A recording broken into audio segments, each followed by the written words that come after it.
Chapter 304, Feathers White Feathers. Looking at the corpseless grave, Klein suddenly thought of a word, angel.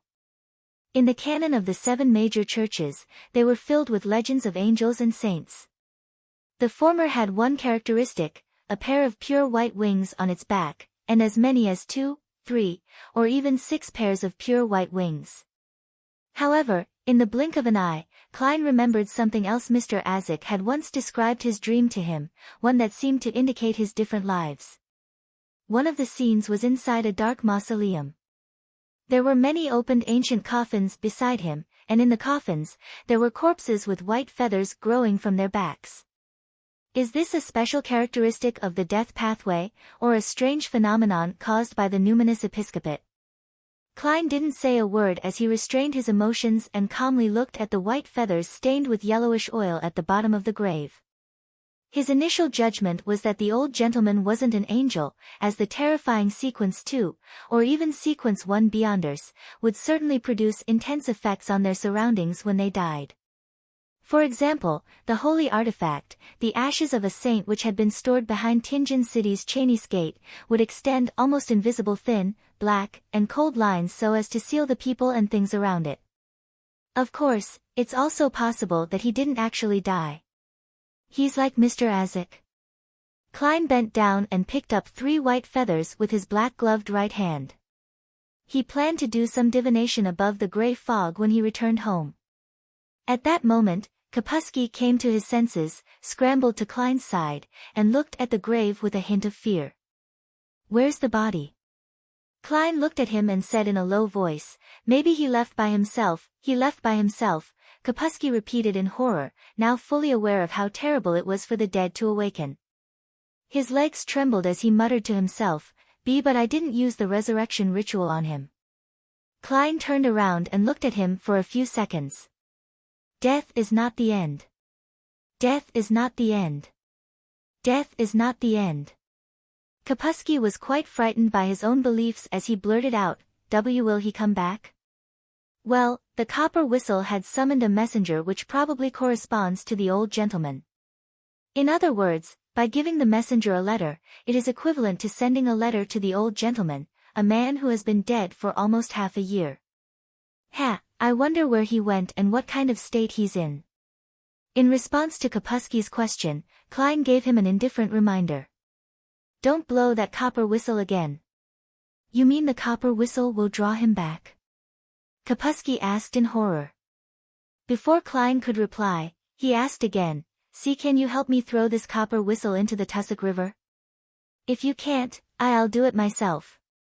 "Weren't you interested in the philosophy of death?" Klein lampooned as he reached out to take Kapusky's copper whistle. He was planning on sending the dead man a letter when the conditions were right to see what would happen. Of course, the prerequisite for all of this was that he was certain that there wasn't too much danger involved. After instructing Kapusky to fill up the grave again, Klein had a brief exchange with him about the spirit dance and the corresponding mysticism knowledge, enriching his own knowledge. He also asked Kapusky in detail about how he laid the old gentleman's body, facing down, in accordance with his last words. Under certain special circumstances, using spirit dance to replace part of the cumbersome setup for ritualistic magic would be more effective and simple. Seeing that he had achieved his goal, Klein warned Kapusky to stop dabbling with the so-called resurrection rituals. Then, he left the street through the garden and took a long detour via carriage to East Borough. After changing back into his previous clothes, he returned to Minsk Street and entered his bedroom. After a series of actions, he carried the 3 white feathers and Kapusky's copper whistle above the gray fog. Seated in the fool's high-back chair, Klein conjured pen and a paper. He wrote a divination statement he had long thought of, its origins. Then, he held the 3 white feathers and leaned back in his chair. As he chanted silently, Klein entered a dreamland. It was a blurry grayish-white all around him. In this world, there was rich darkness without any light. Suddenly, the darkness was dyed with a crimson shade. A thin, pale hand reached out of the yellowish-brown soil. A figure slowly got up. He didn't lift the stone slab, but he pierced through the soil directly. Under the crimson-red moonlight, the clothes on the figure's back were tattered, and white feathers grew out one after another. The white-haired man tilted his head, revealing the red spots on his face, as well as his blank, emotionless eyes. It began to walk, struggling through the surrounding fences, heading deeper into the darkness until it disappeared far away. The dream shattered and Klein woke up. White feathers sprouted from the back of the corpse. Its state resembles Miss Sharon's, but it's clearly different as well. It gave off a very heavy and corporeal feeling. It seemed to be phasing between a human's body and a spirit's body in a semi-natural and incomplete transformation. An envoy that's connected to the real world and the spirit underworld? Klein tapped the edge of the long table and thought for quite a while. Then, he divined whether there was any danger in using the copper whistle he received from Kapusky at that very moment and received a positive answer. Furthermore, the spirit pendulum moved with great amplitude and high frequencies. It's a pity that I can't directly use the copper whistle above the gray fog. The messenger wouldn't be able to enter at all, otherwise, there wouldn't be any danger. After muttering to himself, Klein descended through the gray fog and returned to the real world. Early morning, in the relatively refreshing woods in Empress Borough. The apothecary, with a round face who was in his 30s, appeared in a secluded corner and stored the herbs that he had secretly planted into a leather bag that he carried around with him. After completing the mission for the day, he straightened his back, and he began to stretch his body. He mumbled to himself in great satisfaction, "Sure enough, my physical constitution has improved. I'm no longer like what I was before, where I was relatively resistant to poisonous elements. However, why is my sequence 8 beast tamer? What does this have to do with apothecary? Well, an apothecary tames and uses plants and parts of animals that have lost their lives, while a beast tamer tames and uses living animals. Does it include beyonder creatures? Then, will my sequence 7 be able to tame and use humans? The old geezer didn't even tell me the name of sequence 7, nor did he give me the formula. When I stabilize, I'll have to try contacting him." The apothecary began punching and kicking to get used to his strengthened body. He only stopped when he was utterly exhausted. Whoosh! While panting, he began to consider a serious problem: how should a beast tamer act? Beast tamer, how should it be done? Look for animals and tame them? As the apothecary was mumbling to himself, he suddenly sensed something and looked towards the artificial lake. There was a huge golden retriever running happily. The large golden retriever seemed to notice his gaze as it suddenly turned its head to look at him. As their gazes met in midair, the large golden retriever froze for a moment. Then, it nimbly turned around and ran away, disappearing without a trace.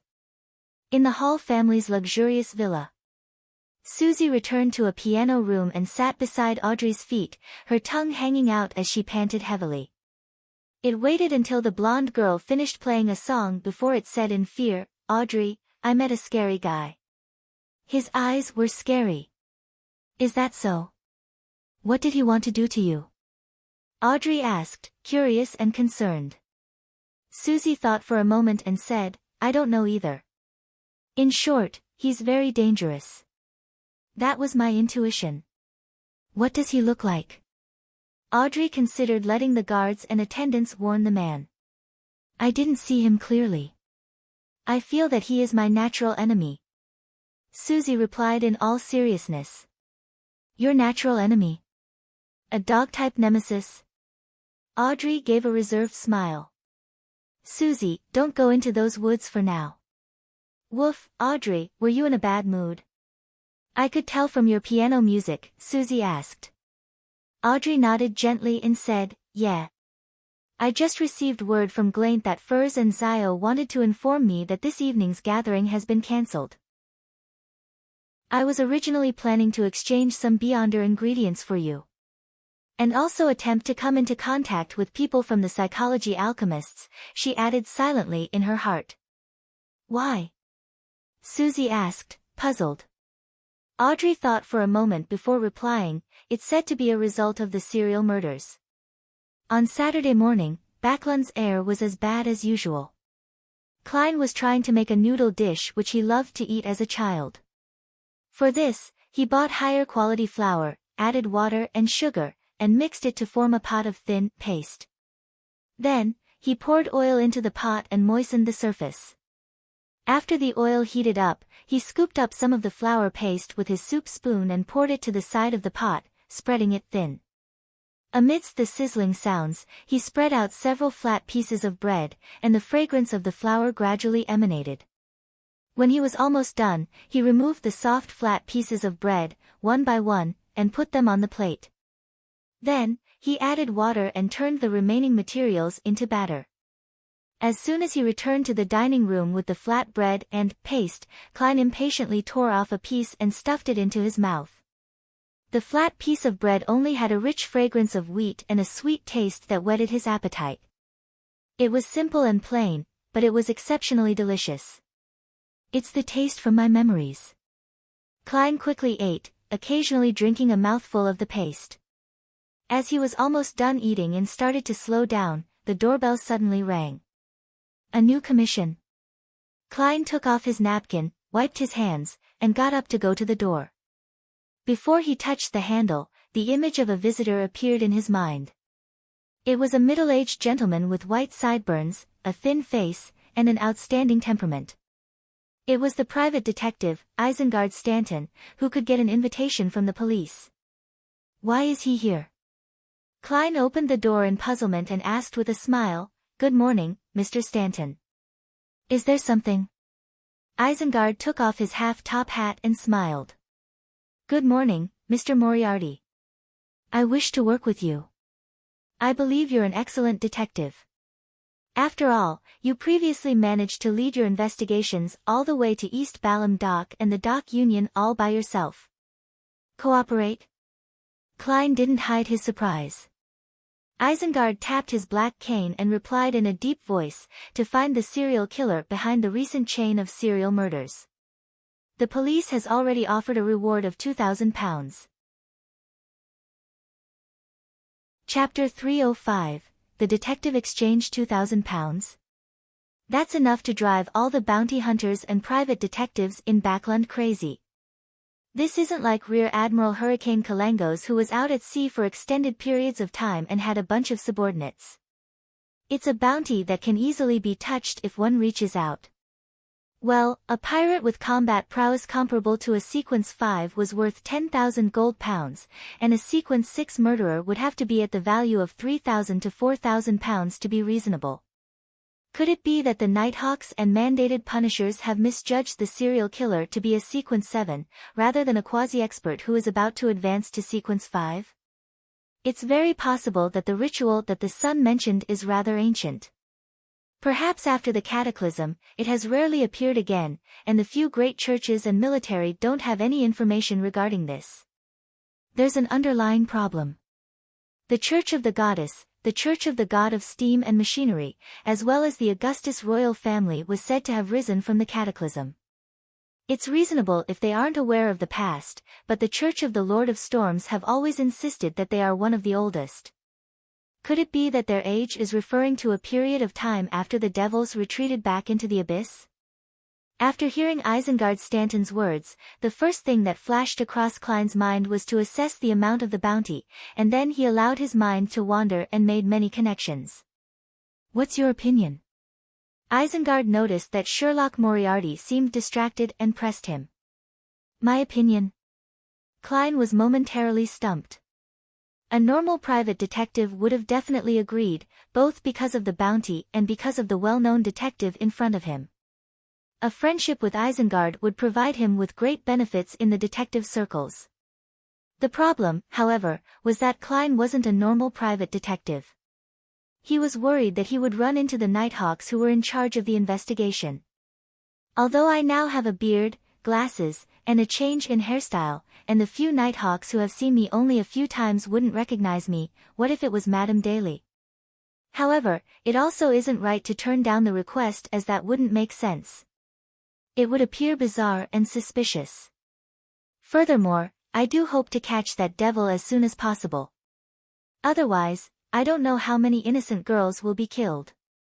Klein hesitated for a few seconds, then he smiled.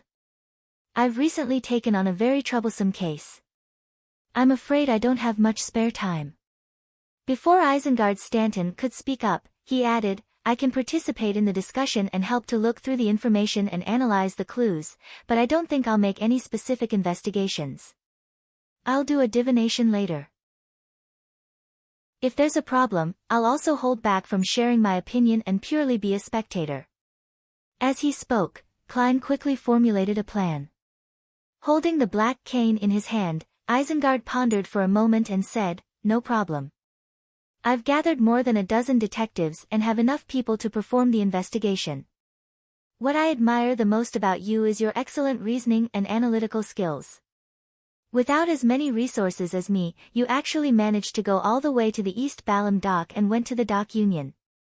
If we do capture the criminal and receive the bounty, I'll distribute the rewards according to everyone's contribution in a reasonable manner. Trust me, I have some credibility in this business. All right, I hope for a pleasant partnership. Klein reached out with his right hand and shook it, feeling the dry warmth of Isengard's palm. It wasn't easy for a middle-aged gentleman in his 40s or 50s to maintain such a warmth in Backlund's late autumn. This added to Klein's suspicions that Isengard was a beyonder. Likewise. Isengard smiled and nodded. At that moment, Klein realized that he was being somewhat impolite, so he smiled and said, Sorry, I forgot to invite you in, let's talk about this over coffee and tea. Thank you for the offer. I've already arranged for the detectives to come to my house at 9 in the morning to discuss the case. My assistant is waiting for them there. Isengard took out a marvel of mechanical beauty, a silver pocket watch with complicated engravings, opened it, and he said, We need to head over there to meet them. Will that be a problem? Not at all. Let me use the bathroom first and have a change of clothes. At this moment, Klein suddenly rediscovered the feeling of being a nighthawk again, striking evil down, maintaining order, and protecting the people. In the bathroom, Klein went above the gray fog and received an acceptable answer through divination. He quickly returned to the real world, put on his coat and hat, took his cane, and followed Isengard into a rental carriage where he sat beside him. Isengard looked at him and asked while seemingly in thought, I'm very curious about how you managed to discover that Sibber's death was related to the dock union at East Balham docks. I didn't discover it. It's a misunderstanding. Klein considered the question seriously to fabricate a lie. With a smile on his face, he answered vaguely, the crux of the investigation was to first determine that Sibber's death was done by a copycat. This point was all thanks reporter Mike Joseph. After confirming this, using the clues about Sibber's route from Golden Rose, together with other clues, I had a matching guess, so I disguised myself as a reporter to perform the investigations. Isengard nodded slightly, and without wasting any more time on the subject, he went on to give a more detailed account of the serial murders than the newspaper had described, especially the latest case. Time flew by as the discussion and exchange progressed. The carriage arrived at a slightly old building in the Hillston borough. The house's lighting wasn't very good. Even though there wasn't much fog in Backlund today, it remained rather gloomy. Isengard Stanton led Klein through the spacious living room and into the activity room where the fireplace had been lit. Klein looked around and saw about 16 detectives, who had filled every available seat in the activity room. Sherlock? A surprised voice sounded. It seemed to be very familiar with Klein. Who is it? Klein looked over in surprise and realized that Detective Stewart, who he had just bade farewell yesterday, was actually here. He carefully looked around and recognized Detective Kaslana, who had been protecting Adel, and her assistant, Lydia.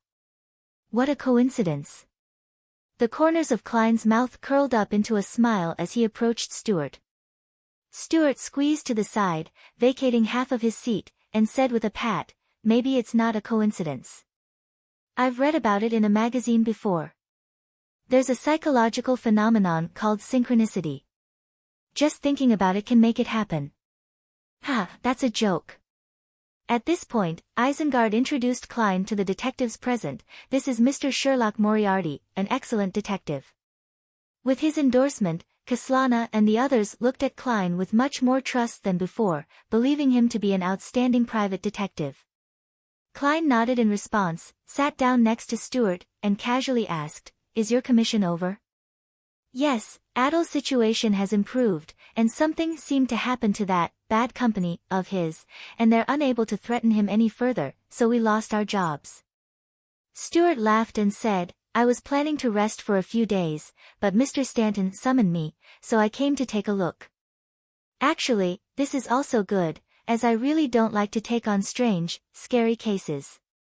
"Oh, scary as in those with paranormal elements." "Compared to those, I'm more willing to take on murder cases." After an assistant had poured each of them a cup of coffee or tea and distributed the information, Isengard sat down in a reclining chair, took out his pipe, and slowly rubbed it. "I don't think any of you would be unfamiliar with this recent chain of serial murders. Do you have any thoughts on this case? Speak out so that we can engage in a discussion over it." Stewart, whose face was thin and had a tiny mustache, raised his hand and spoke first. "I just read through the information and discovered that the police didn't start investigating the case based on the identity of the victim. I don't think the criminal could have figured out with his eyes if the victim was once a street girl. He must have had contact with them. This is such an important clue, but the police actually missed it. God, this is unbelievable. That criminal most likely recognized the victim with the naked eye." Klein muttered to himself. The majority of the private detectives echoed Stewart's doubts. Only Kaslana, Isengard, and a few others remained silent. "This is a very important direction. Stewart, get a few friends to continue this line of investigation." When the discussion subsided, Isengard calmly gave a comment. In the time that followed, the detectives argued, raised their voice to retort, stood up at times in order to pace around to collect their thoughts. During this whole time, Klein listened without comment. When the exchange was almost over, he suddenly raised his hand and said, "I want information on the unsolved serial murders in the last 20 years spanning across Backlund and even the entire kingdom." The room suddenly fell silent for a few seconds, and most of the private detectives were momentarily unable to understand Klein's intentions and thoughts. Isengard put his pipe to his nose, inhaled its scent, and said thoughtfully, "You think that this isn't the murderer's first series of crimes? You suspect him of having committed similar crimes before, even if the modus operandi is different?" "It isn't a suspicion, but almost a certainty," Klein replied in his heart. This was his reasoning based on the information provided by the Sun. Since the killer was working hard to advance from Sequence 6 to Sequence 5, what did he do at Sequence 7 as a serial killer? If he hadn't committed similar crimes, it would have been difficult for him to digest the potion. Even with the accumulation of time, where there was a significant chance of losing control when advancing from Sequence 7 to Sequence 6. Furthermore, there was a high risk for Beyonders in the Abyss pathway to lose control. Hence, Klein decided that regardless of whether the murderer knew the acting method, he must have done serial murders during his time as a Sequence 7 for various reasons. This way, even if the process of digesting the Sequence 7 potion wouldn't take years to complete, together with Sequence 6, 20 years would be quite a reasonable limit. After all, if one was too old, regardless of whether one had digested the potion or not, advancing to the next sequence would have been too dangerous. As the ritual progressed, the person would become increasingly insane, leaving behind obvious clues. At the current stage, the murderer is calm and has the ability to interfere with divination and tracking. There were almost no loopholes, but he might not have been the same during his early days of inexperience. When he first completed a serial murder case, there was a high chance that he wasn't that cautious. This was the follow-up which would provide the best clues. Many thoughts flashed through Klein's mind, but he nodded and replied, "That criminal's modus operandi doesn't make him seem like a rookie. I have reason to believe that he has done such cases before. By combining the past and the present, we're more likely to grasp the crux of the problem." Hearing his answer, the detectives whispered to each other in discussion. After a brief silence from Isengard, he sincerely praised, "A brilliant idea. Chapter 306, Giant Bishop. In the evening, Klein sat down on a reclining chair in his activity room. Warmed by the fireplace, he picked up the information that Isengard's assistant had just delivered. As soon as his idea received praise from the great detective in the morning, Kaslana immediately claimed that she needed the same piece of information. Stuart had murmured that he had believed Klein was an excellent detective, given his calmness and composure when he faced Adel's case, but he hadn't expected him to be that outstanding. At the same time, he told Klein that if he needed help, he could find him. He knew a lot of people in the detective circles in Backlund. Isengard Stanton also promised to immediately contact the police and try to provide the corresponding information to the detectives who needed it before nightfall. He truly was very trustworthy. At the next tarot club, I'll have to ask Little Sun through the world about the characteristics of Sequence 6 Devil and what powers the Beyonders of this sequence possess.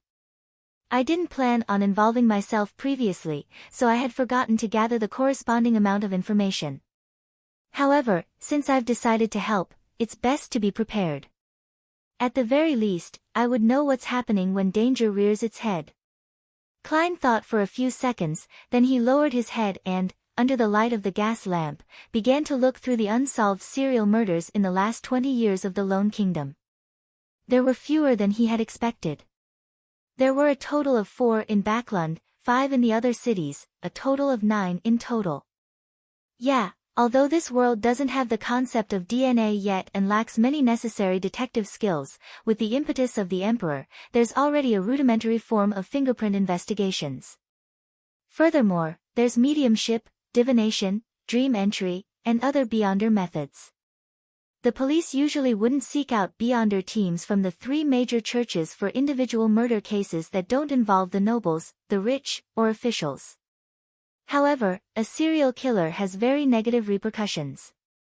It easily causes panic, so they'll definitely make the wisest choice. This way, having only a few unsolved serial murders in the past 20 years is reasonable and logical. Klein quickly understood the reason. He gathered his thoughts and began flipping through the cases, one after another. In the absence of sufficient information to perform a divination, he had initially selected 2 serial killings that might be related to the current incident and intended to use them as an initial starting point. One case occurred 4 years ago. There were 5 victims, all single prostitutes with a child. They had been mistreated before they died but lacked any evidence of sexual intercourse. The police in charge of the case at the time thought that the murderer must have known the whores, or else it would have been impossible to precisely select individuals with a child. They had identified the suspects from the people who lived nearby and from the regular customers of several of the whores, but in the end, they failed to find the real murderer. Although the dossier only made a brief note, Klein could clearly tell that they had asked for the help of Beyonders from the 3 major churches. Unfortunately, they were still unable to crack the case. With the Beyonder powers of the Abyss, being able to tell signs that a woman had once been a degenerate doesn't go against the law of mysticism. Likewise for recognizing an individual as a prostitute, but it doesn't make sense that they would know that the woman was single with only 1 child. The police were right. What was the problem? The real murderer was like me, able to resist dreams, divination, mediumship, and evade the investigations from mid-sequence Nighthawk and mandated Punisher Beyonders? It's possible. Although the church doesn't lack knowledge about the serial killer, the murderer might have had some fortuitous encounters. Klein picked out some problems from his own standpoint. I'm analyzing them by being part of their kind. I really didn't fail to live up to the name of Moriarty. He gave a self-deprecating comment and decided that the first target would still be the 4 from Backlund.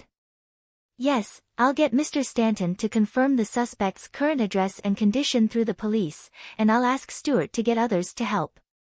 That way, I wouldn't appear directly, so as to avoid encountering any official Beyonders.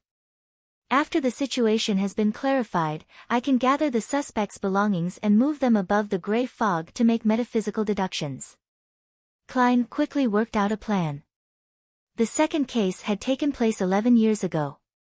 4 cases of dismembered corpses had happened in succession. Originally, these cases were considered as isolated cases until the police began having suspicions over the way the bodies were handled. Only then was it confirmed that it was a case of serial murders. The victims were men and women who had worked till late at night before they returned home. They weren't robbed, and there had been no common connection between them. Due to the delay, time which was very valuable when the crime was first committed, the case failed to produce any clues pointing to a suspect. This is a problem caused by mishandling the case. If they had quickly received the help of a spirit medium, the wraith of the deceased might even gather around the murderer. Of course, it's also possible that the wraith can be killed by the murderer, just like this case. There's probably only ashes of those victims left. It will be hard to do any investigations through them. Klein rubbed his temples, and when he saw that it was evening, he stopped considering the case and got up from his reclining chair to leave Minsk Street. He had something to do that night. He wanted to go to the area south of the bridge, to the Harvest Church on Rose Street, to find Bishop Yutravsky in a bid to obtain the apothecary formula. He had already divined to see if it was dangerous or not. To Klein, having an apothecary as a subordinate was extremely helpful. He could get injured or fall sick. He could encounter enemies who could harm him, and an apothecary who he could find at any moment would be someone he could rely on.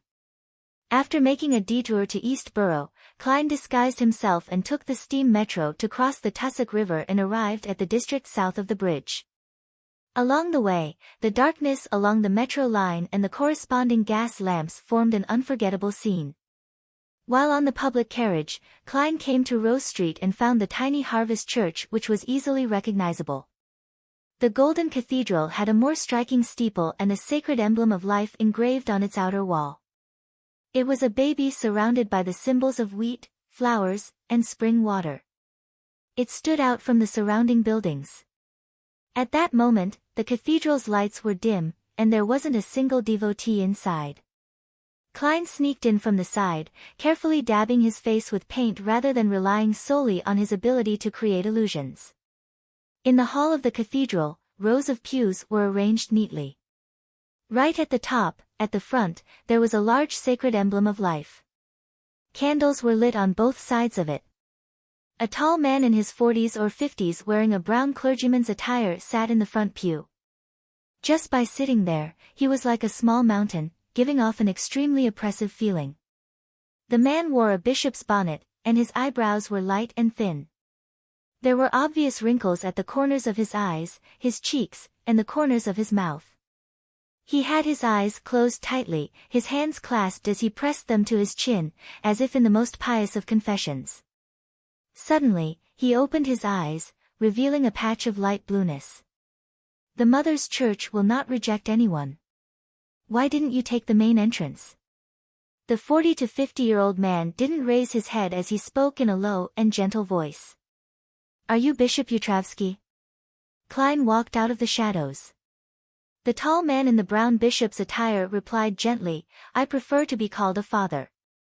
Father Yutravsky. All right, Your Grace. Klein deliberately laughed. Your name and your height tell me that you're from Faysac. Why do you believe in Mother Earth?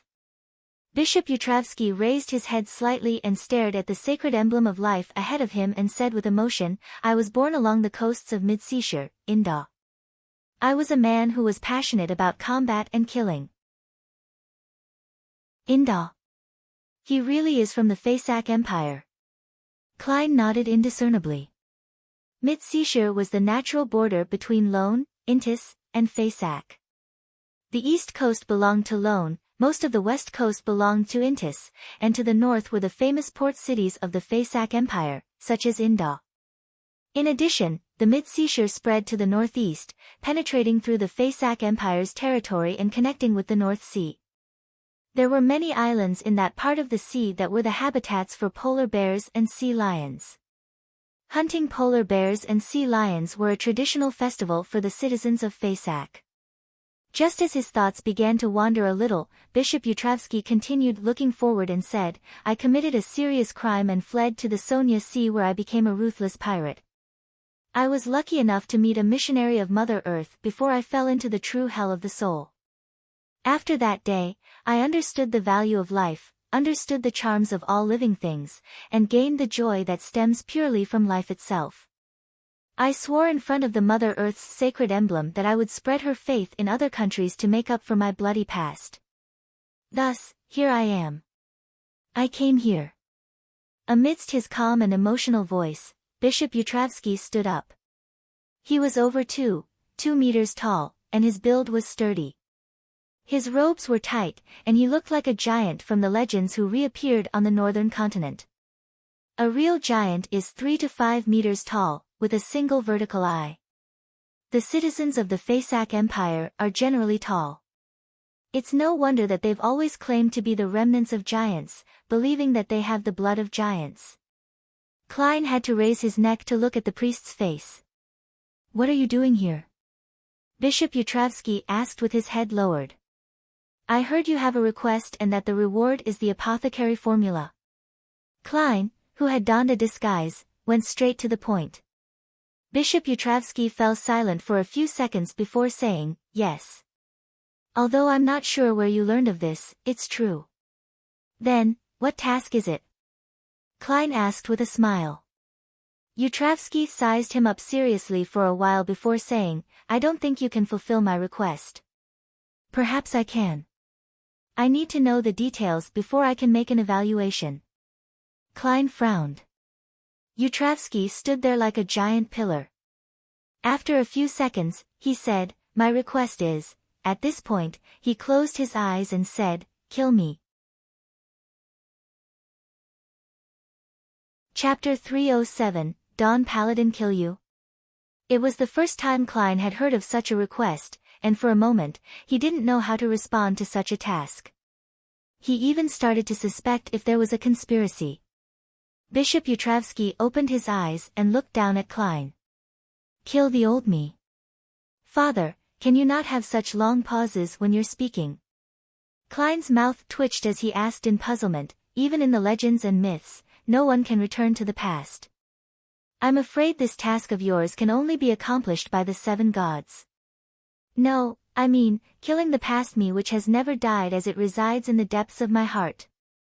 Seeing that Klein was still confused, the slightly hunchbacked bishop said, "The former me, who used to love to kill and fight, didn't completely die just because of my contrition.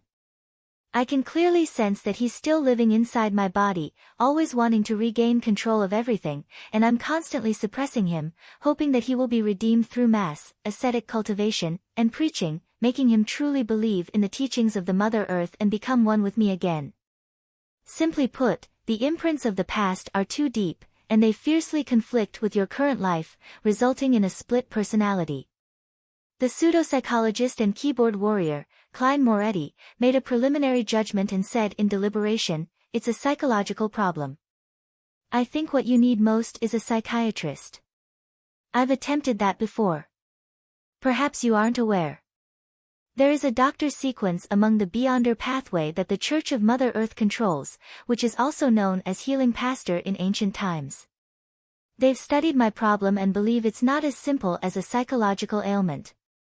It's also mixed with the inclination of losing control. If the past me defeats the present me, I will lose control without a doubt and become a monster," Yutravsky said with a sigh. "Then what you need is the Spectator Pathways Sequence 7, Psychiatrist." Klein thought for a moment and said, "Your words make me believe that you found a way to solve your problem, but you only lack a suitable executor, am I right?" "Yes, all these years, besides preaching, I've also been searching for people and objects that can help me.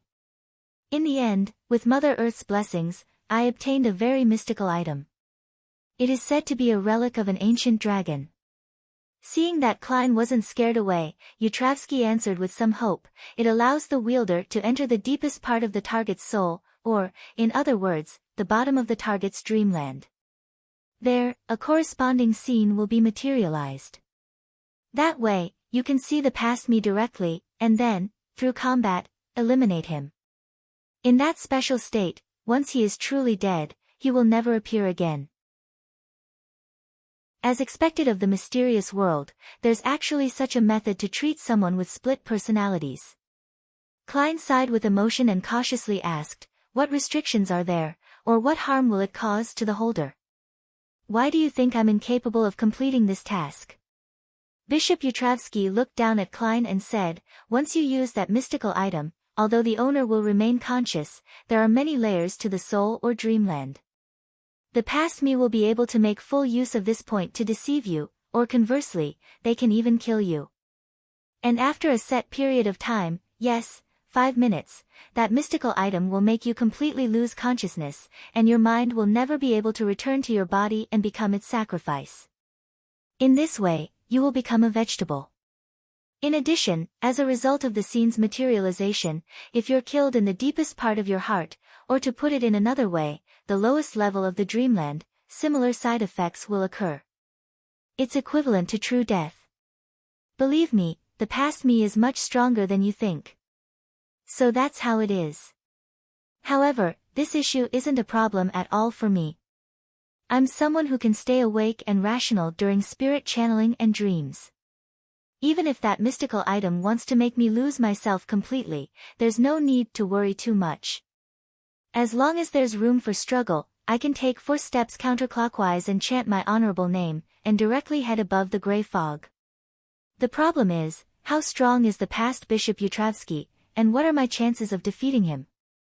What restrictions or taboos are there in fighting in a materialized spiritual world? Klein thought for a while and said, how strong were you, Father Yutravsky? I don't think I would definitely lose. Bishop Yutravsky's eyes turned adrift for a moment. I was a warrior. I have already reached sequence 6 of my Beyonder pathway, becoming a Dawn Paladin. So he's not a Beyonder of the Planter pathway. He himself said that he had committed a crime and become a pirate before being converted by the Church of Mother Earth. Sequence 6. Yes, it's not like I can't win. A magician is the kind of Beyonder that's much stronger if they make preparations in advance. Also, due to my uniqueness, the deepest part of my heart, or the lowest level of my dreamland, can be considered as my home ground. Klein pondered for a few seconds and said, will that mystical item weaken him? Yes, but it's still his main region of activity, so the weakening wouldn't be too great. At most, it would be like he had already fought an intense battle. Yutravsky recalled his previous attempts. That just raises my chances. Klein continued, is there anything I need to pay attention to in that special environment? Just like real combat, effective attacks are always effective, illusions will remain illusions, but one thing must be noted, he can bring you into a few other levels of the dreamland at any time, creating a situation where it's hard to determine whether it's reality or an illusion. Bishop Yutravsky emphasized, so, you have to be at least at sequence 6, or some other special sequence 7 to be able to complete this mission, and the risk is nothing trivial. If I didn't swear on a holy artifact of Mother Earth that I wouldn't ask the Church for help before my missionary succeeds, things wouldn't have been so difficult. So that's how it is. I'm not afraid of a dream. The corner of Klein's mouth curled up. Final question. Are there any points to take note of when fighting a Dawn Paladin?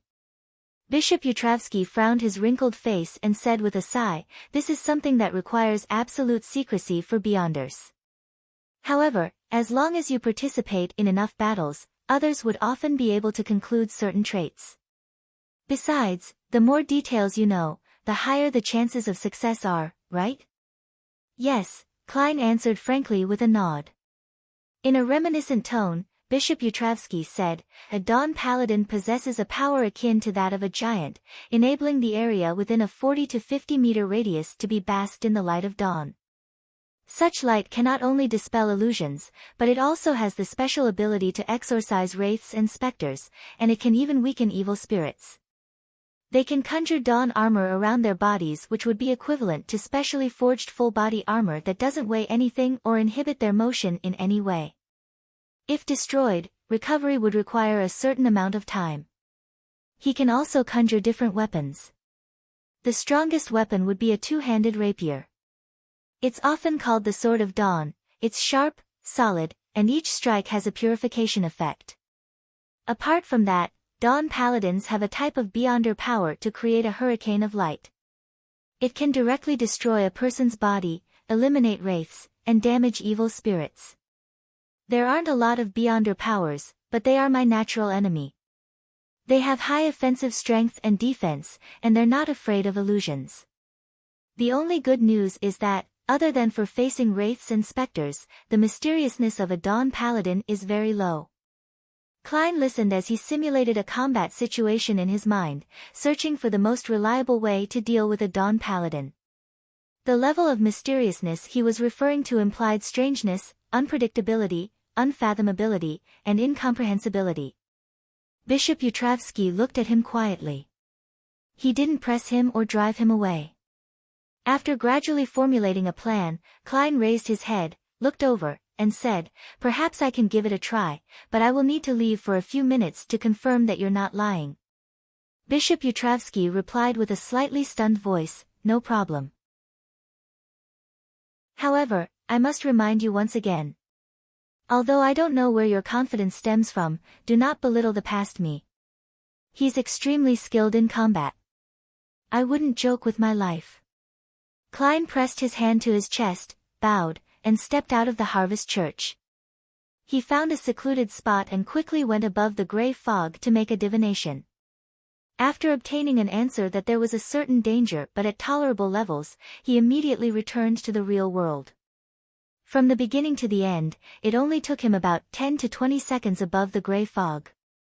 Following that, Klein returned to the Harvest Church and said to Bishop Yutravsky, who stood in his original spot, "I'll take this commission." Bishop Yutravsky stared at him intently before slowly saying, "If you succeed, not only will I give you the apothecary formula, but I will also gift you a mystical item without much of a negative side effect." Klein was taken aback at first before he sincerely praised, "Father, you truly are a generous person." Bishop Yutravsky didn't say another word. He took a strange candle from a concealed pocket in his brown clergyman's tunic. The outer layer of the short candle seemed to be wrapped in a layer of human skin, but there were also several bumps on it. Its wick was about the length of a finger segment and was entirely black in color. It was covered in tiny densely packed scale-like patterns. "Ignite it with your spirituality." Yutravsky handed the tiny, strange candle to Klein. Instead of following his instructions, Klein took out a matchbox, took out a few of them, and put them in his trouser pocket. He lit and blew out a few other matchsticks before throwing them at various corners of the cathedral. Then, he adjusted the positions of the paper figurines, paper notes, long strips of paper, Azek's copper whistle, and various charms. This was in preparation for the worst-case scenario that he could imagine. After all of this was done, Klein snapped his fingers, causing a blue-colored flame of spirituality to appear. Sizzle. He held the flame close to the top of the tiny candle and watched the black wick light up. Nothing seemed to change, but Klein was acutely aware that he had entered the world of the mind. Directly in front of him, he saw Bishop Yutravsky still standing in his original spot. His sturdy body, which was more than 2 meters tall, gave off a sense of oppression. The repentant bishop looked down at him, his facial muscles contorting. Following that, his expression became abnormally ferocious. Soon after, Klein discovered that the surrounding light and shadows were rapidly transforming, and it felt like he was experiencing a real, intense battle. Pa! At the end of the battle, Bishop Yutravsky fell heavily to the ground. His breathless body had blood flowing profusely. Klein's mouth twitched as he saw the scene before him with a clear mind. He silently evaluated. What a professional performance. But I know that this is a dream within a dream. Chapter 308, A Prepared Magician. When Klein looked down again, he could no longer see the strange candle wrapped in human skin. Instead, a faint, slightly sweet scent kept lingering around his nose. Ignoring the Bishop Yutravsky's body that was lying down in a pool of his own blood, he took out his matchbox and lit one matchstick. The blood on the ground disappeared as soon as the spark was produced, and the messy church hall became tidy once again. The gargantuan Yutravsky slowly got up, looked down at Klein, and said with a twisted face, "It actually didn't have any effect. It's no wonder that you dared to accept this task. However, this is your misfortune. I didn't actually want to kill you." As he spoke, the candlelight on both sides of the cathedral began to flicker visibly. The entire hall suddenly brightened, but it was mild and not blinding. It was as if the morning sun had just come in. The invisible spirit quickly vanished, and Klein, without a word, threw the match, flexed his cheeks, and simulated a sound. Bang! An invisible air bullet shot out and struck Bishop Yutravsky heavily in the chest, producing a resounding sound. However, the giant bishop had at some point equipped a set of silver armor that covered his entire body. It included gauntlets, breastplates, and a helmet. At that moment, a spiderweb-like crack appeared on the silver metal at his chest, but it didn't completely shatter. It even began to slowly recover. Bang! Bang! Klein produced a series of sounds, creating 2 air bullets that followed one after the other, sending them towards the enemy's chest in a bid to completely destroy the enemy's defenses with a continuous barrage of attacks. However, he saw that in Bishop Yutravsky's hand was a heavy, wide rapier, looking as if it was condensed from light. Using it, he deftly blocked the 2 air bullets, producing 2 sounds which were almost impossible to distinguish. Creak. Yutravsky took 1 step forward, and the cathedral seemed to shake. At the same time, his 2-handed rapier swept down at Klein in a gesture that looked as if it was going to shatter the building. Before the sword arrived, the wind that it carried with it almost caused Klein to lose his balance. Such terrifying power. As this thought flashed through his mind, Klein deftly jumped to the side and bent over, ready to roll on the spot. Bang! The 2-handed rapier in Yutravsky's hands smashed into the ground, shattering the stone slabs and causing cracks to spread rapidly in all directions. Screech! He dragged the rapier along the ground as he switched from a vertical slash to a horizontal sweep, causing sparks to fly. This move was meant for opponents who loved to roll. Just as Klein was about to hit the ground, the image of himself being struck by the 2-handed rapier appeared in his mind. He quickly swung his arms and reached out with his palms. He lightly pressed and once again leaped into the air. Whoosh! The resulting wind blew across the dust on the ground, and the terrifying rapier flattened the nearby pews. However, before Klein could counterattack, the giant bishop chained his attack without any pause. 1 strike, 2 strikes, 3 strikes, 5 strikes, 6 strikes, 7 strikes. Yutravsky seemed to possess extremely robust stamina. His unceasing, storm-like attacks lasted for dozens of seconds. He used the simplest of sword techniques, slashing vertically, slashing diagonally, sweeping horizontally, thrusting forward, and bashing forward, to demonstrate what was the most effective and reasonable way to deal the most damage. And the range of the 2-handed rapier reached a terrifying extent. Klein jumped, rolled, and ran. He didn't have the opportunity to use his powers and appeared rather pathetic. If it wasn't for the matches that he thrown ahead of time in different corners of the cathedral and how the candle on both sides of the altar had yet to be extinguished, allowing him to flash, he probably would have been slain by his enemy. As expected of a Beyonder job that's adept at combat. No mistakes, no weaknesses. Klein didn't panic because of this. Amidst his rolling and dodging, he constantly looked for any flaws that the enemy had, waiting for his attacks to reach a moderate stage. Finally, he discovered a problem with Yutravsky's sword techniques. The 2-handed rapier was too long and too large, and it had an obvious flaw in close combat. With this thought flashing in his mind, Klein took advantage of the rapier's vertical slash to roll forward to the left, and then, with a push of his palm, he quickly rolled to the spot between Yutravsky's legs. As a half-giant, who was over 2 meters tall, Yutravsky would have his legs spread apart from simply standing. His silver crotch was clearly visible.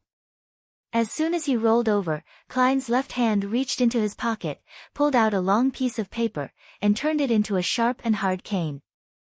He then inserted it into the gap at the side of the enemy's crotch, stabbing into the body of the giant bishop.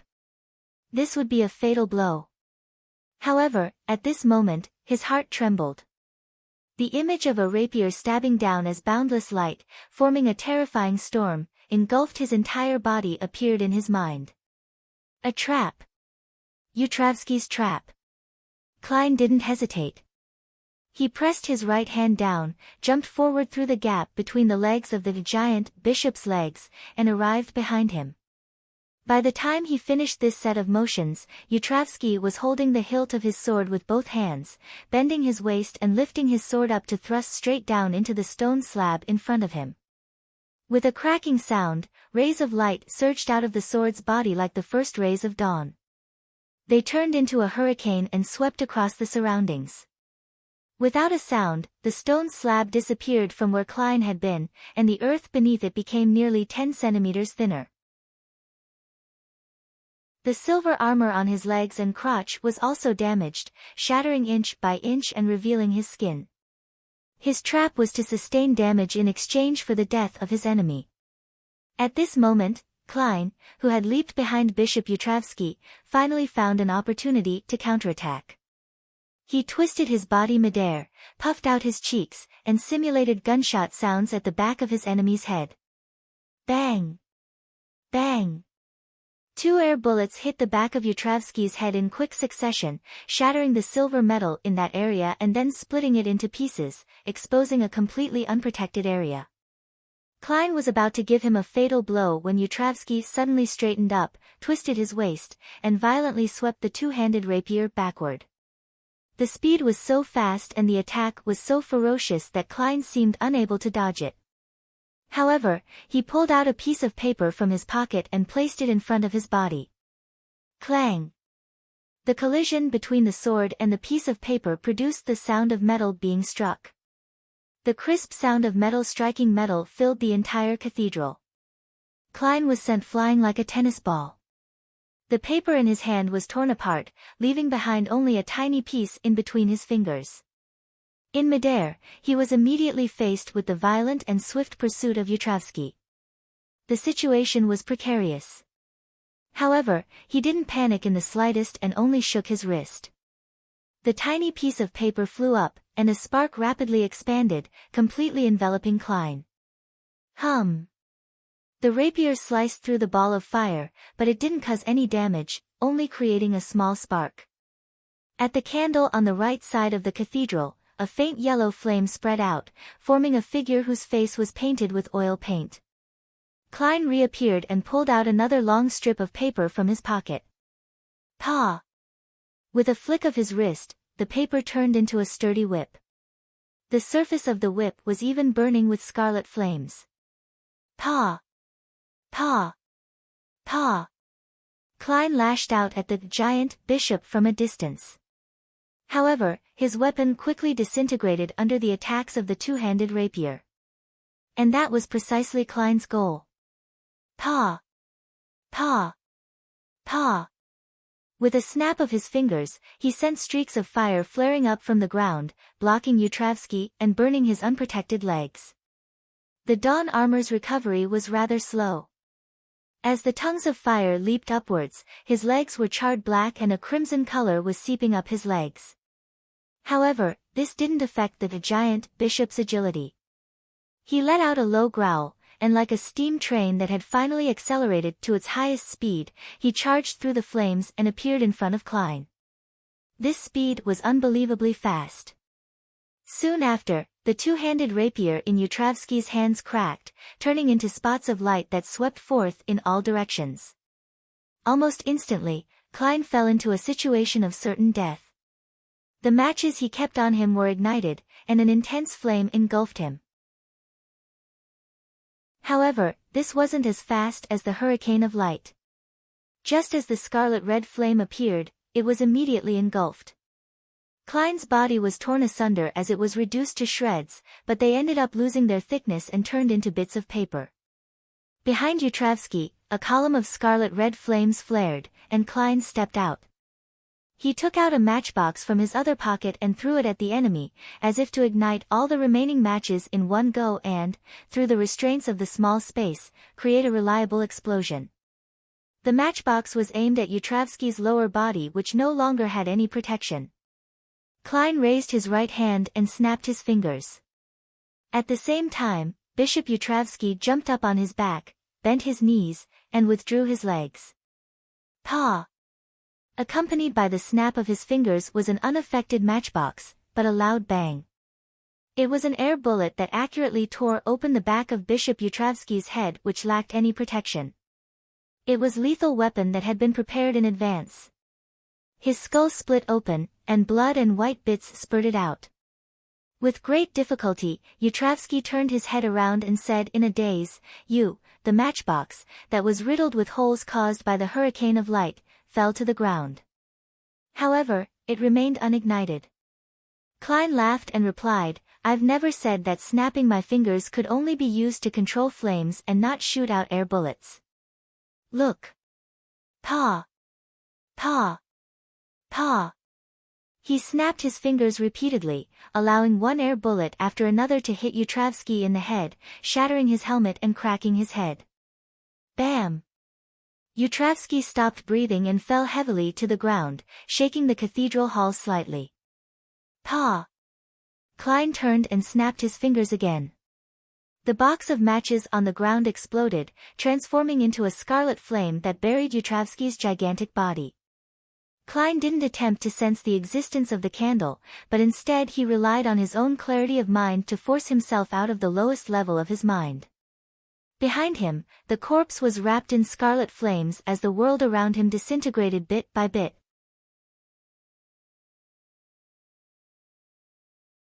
Chapter 309, Choosing one out of two. The illusory feeling passed, and Klein saw the strange candle in his hand again, along with its black wick and palish white flame. The damage of the Dawn Paladin, the shattered ground, broken pews, and the sliced candles, had been restored to their pre-battle state. It was hard to tell where they had been damaged. At some point, Bishop Yutravsky, who had been standing opposite him, had taken a seat in the front pew, his back bent forward and his head buried in his hands. His hands were pressed to his temples. Drip. Drip. Sweat trickled down his face and spread out from his feet. The ground was already completely wet. When he sensed that the strange candle had been extinguished by Klein, he shuddered and raised his head to meet Klein's eyes. His slightly turbid eyes were filled with tears, and his wrinkled face was streaked with tears. However, his eyes were filled with emotion, joy, and clarity.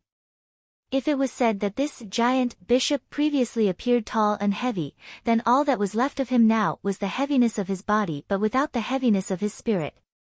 At this moment, Klein felt like he was looking at a newborn baby. Those tears were proof of new life. The corners of Yutravsky's mouth curled up slightly as he smiled kindly. "You're much better than I expected."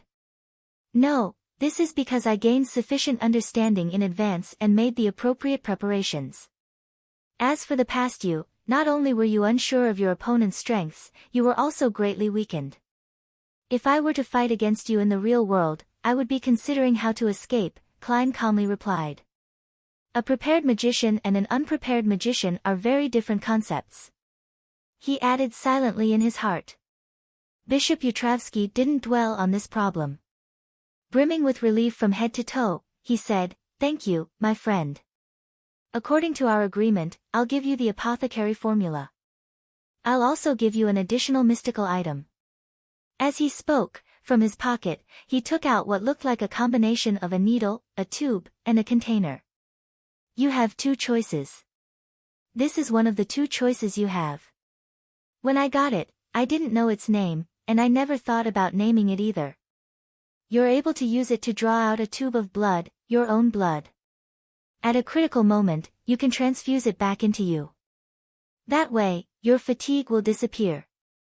Your ailments and injuries will be alleviated, and your strength, speed, balance, and other attributes will all be greatly enhanced." Bishop Yutravsky pointed to the object in his hand. "What about its limitations and latent dangers?" Klein asked rationally. Yutravsky looked at the mysterious patterns on the needle and tube and explained in detail, after drawing out a tube of blood, you'll be weakened for a full 12 hours, and during those 12 hours, transfusing the blood back into you wouldn't have any effect. Of course, the specific time limit isn't that precise, it increases or decreases according to your body's condition. In addition, it's best not to use it too often, not more than once a week. Otherwise, not only will the transfusion bring you power, but it will also temporarily make you lose your rationality, and the short period when you have your blood drawn and turn weak will become your characteristic. In addition to these, it also has a problem. If you carry it around for more than half an hour, you'll become a little neurotic. Fortunately, Bishop Yutravsky didn't previously draw his blood. Otherwise, if the past him can transfuse his blood, my chances of winning would have been very, very low. This was the first thought that flashed through Klein's mind. He frowned and was rather worried about the negative effects of the mystical item. Regardless of whether it was a temporary loss of rationality, a 12-hour period of weakness, or a change in his mental state, these were all hidden dangers that didn't seem too problematic. But after seeing rampagers and hearing the ravings of an evil god, Klein believed that a Beyonder's mental state was very important. If one's mental state remained at a nadir for an extended period of time, or if there were frequent anomalies, it would easily cause the phenomenon of losing control to happen. This was the same even if a Beyonder had grasped the acting method. What's the second choice? Klein said after 2 seconds of silence. Bishop Yutravsky took out a simple brass key from his other pocket and smiled. This is called a master key. It can help you open any lock which doesn't contain mystical powers, as well as a small number of locks that are augmented with Beyonder effects. And in a place without any locks or doors, it can open a passageway that doesn't belong to reality. The premise is that there are no restrictions by Beyonder powers and the barriers aren't too thick. Its spirituality is completely restrained. When it's not being used, Beyonders cannot see any difference between it and a normal key. Yutravsky stood up again, leaving Klein no choice but to look up. The giant bishop increased his pace and came to the wall at the side of the cathedral hall and pressed the master key against the brick. He twisted gently, and his entire body seemed to sink into water as ripples were produced. He went through the wall and arrived outside. In the same way, Bishop Yutravsky returned to the cathedral hall and entered Klein's line of sight again. Have you decided on the mystical item? The tall priest asked with his head lowered. What are the latent dangers of the master key? Klein asked after some deliberation. Bishop Yutravsky smiled warmly and said, the person carrying it will occasionally get lost. According to what someone told me, one gets lost at random. Lost? I'm a seer with spiritual intuition. Klein mumbled, and his mind gradually came to a decision. After a few seconds, he said, I want the master key. He didn't want his mental state to be affected, and he didn't want to accumulate the risk of losing control. What a pity, what I want the most is that weird candle. It's akin to the deepest part of a soul, the lowest level of a dreamland. That's equivalent to my home ground. He sighed in his heart. All right. Bishop Yutravsky handed the simple brass key to Klein and took back the strange candle wrapped in human skin. While Klein was examining the mystical item, Yutravsky pointed at the back and said, the apothecary formula is in that room. I'll go get it. Wait here for a while. Klein nodded in response. Taking advantage of the moment when Bishop Yutravsky's figure disappeared from the hall, he took out a penny and divined if he had been lying about the master key. After receiving an acceptable answer, he walked to the wall in front of him where a row of candles were placed and pressed the ancient brass key against the hard wall. As he injected spirituality and turned the key, Klein's vision suddenly blurred and then became clear.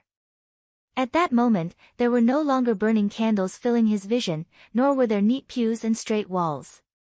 There were only withered grass and muddy land strewn with a bit of garbage. To the side, it led out to where a gas street lamp stood. I really came out. Klein smiled, nodded, turned, and once again using the master key to successfully return to the cathedral's hall. After more than 10 seconds of waiting, Yutravsky walked in with heavy footsteps, a roll of yellowish-brown goatskin parchment in hand. You can get an appraisal for this. If there's a problem, you can always find me at the Harvest Church. The giant bishop handed the apothecary formula to Klein. Main ingredients: horn of an adult flying unicorn, 3 grams of a royal jellyfish's venom crystal. Klein swept his gaze, smiled and replied, I will confirm its authenticity. For example, divine it above the grey fog. He added inwardly. Bishop Yutravsky nodded slightly, and without another word, he turned around and walked to the Mother Earth's sacred emblem of life. He spread his arms wide and chanted in a low voice, Thank you, Source of Life. Praise you, Mother of all things. Klein put away the master key and the apothecary formula. After Yutravsky stopped, he said half-jokingly, Could it be that my visit was arranged by Mother Earth? Why else would you be thanking her for? The false believer of the Evernight goddess, Klein, chuckled inwardly. Yes, everything is arranged by Mother Earth. Otherwise, my request for help wouldn't have reached your ears. I wouldn't be here in Backlund either. Nor would I have obtained this mental terror candle, Backlund Yutravsky said with a gentle smile without any signs of anger. Complete and self-consistent believer logic, but Klein suddenly felt that it was impossible to communicate with him. He pressed his hand to his chest, bowed, and said, Thank you for your generosity. I should leave now. He straightened his body and quickly retreated. He then rapidly disappeared from the main hall of the cathedral and from Rose Street. 10 minutes later, he saw the golden facade of the Harvest Church from another direction, and he couldn't help but twitch his mouth. I can't go back without divination. He silently muttered to himself. He really wanted to stubbornly rely on his own ability to overcome the fact that he was lost. But his hand, which was faster than his voice, had broken the branches of a tree and made a makeshift dowsing rod. Dowsing rod seeking could be used to seek people, as well as items and directions. This time, Klein was able to return home without incident, and he even confirmed the authenticity of the formula and the latent dangers of the master key. The next morning was a Sunday morning. After waking up, Klein ate breakfast, took out a pen and paper, and wrote a letter to Isengard Stanton, asking him to seek help from the police to confirm the current status of the few suspects for the serial murder case from 4 years ago. Back then, the targets were single prostitutes with a child. After folding the letter and stuffing it in an envelope, Klein put on a black stamp which was 1 penny in denomination.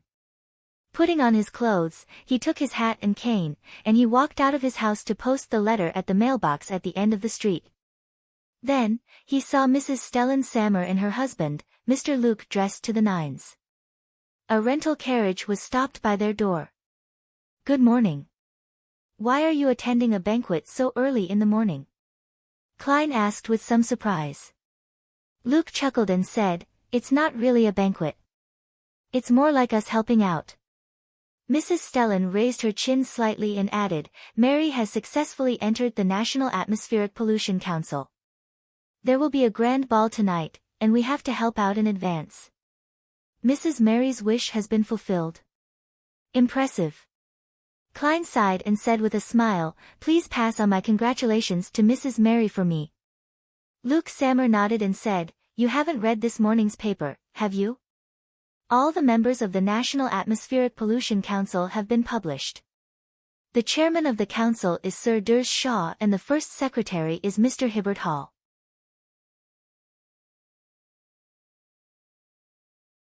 Chapter 310, National Atmospheric Pollution Council. Sir Durs Shaw. Mr. Hibbert Hall. Who are they? I don't know them at all. Acting as though he had no doubts, Klein said half-jokingly, Let's hope that they can bring blue skies and sunshine to Backlund. Yes, although burning in your own fireplace is everyone's freedom and is a right granted by the law, blue skies and sunshine are more desirable things. Luke Sammer, a member of the Soot Reduction Association, sighed with emotion and pointed to the hired carriage. We should go. Mary urgently needs some help. Stellan Sammer added, feigning a level of restraint, there might be members of parliament coming to the banquet, from the Backlund district or from the kingdom. I can imagine the grandeur of this banquet. Klein flattered politely and watched the Sammers board the carriage and leave.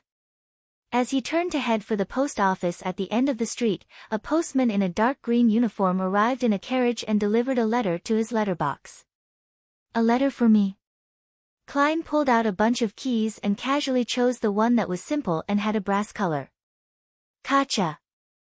The master key easily opened the letterbox. I just need to have this key on me in the future. Klein mumbled as he took out the newspapers he had subscribed to and the letter. The letter was from Isengard Stanton.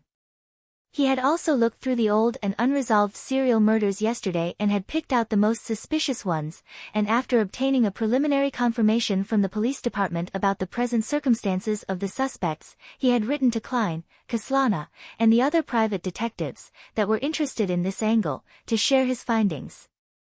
It included the two cases that Klein had focused on.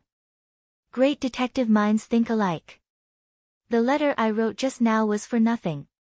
Klein joked before returning to the living room. According to Isengard, the random murder cases of people who returned late had resulted in a large number of suspects, but the suspect had never been narrowed down.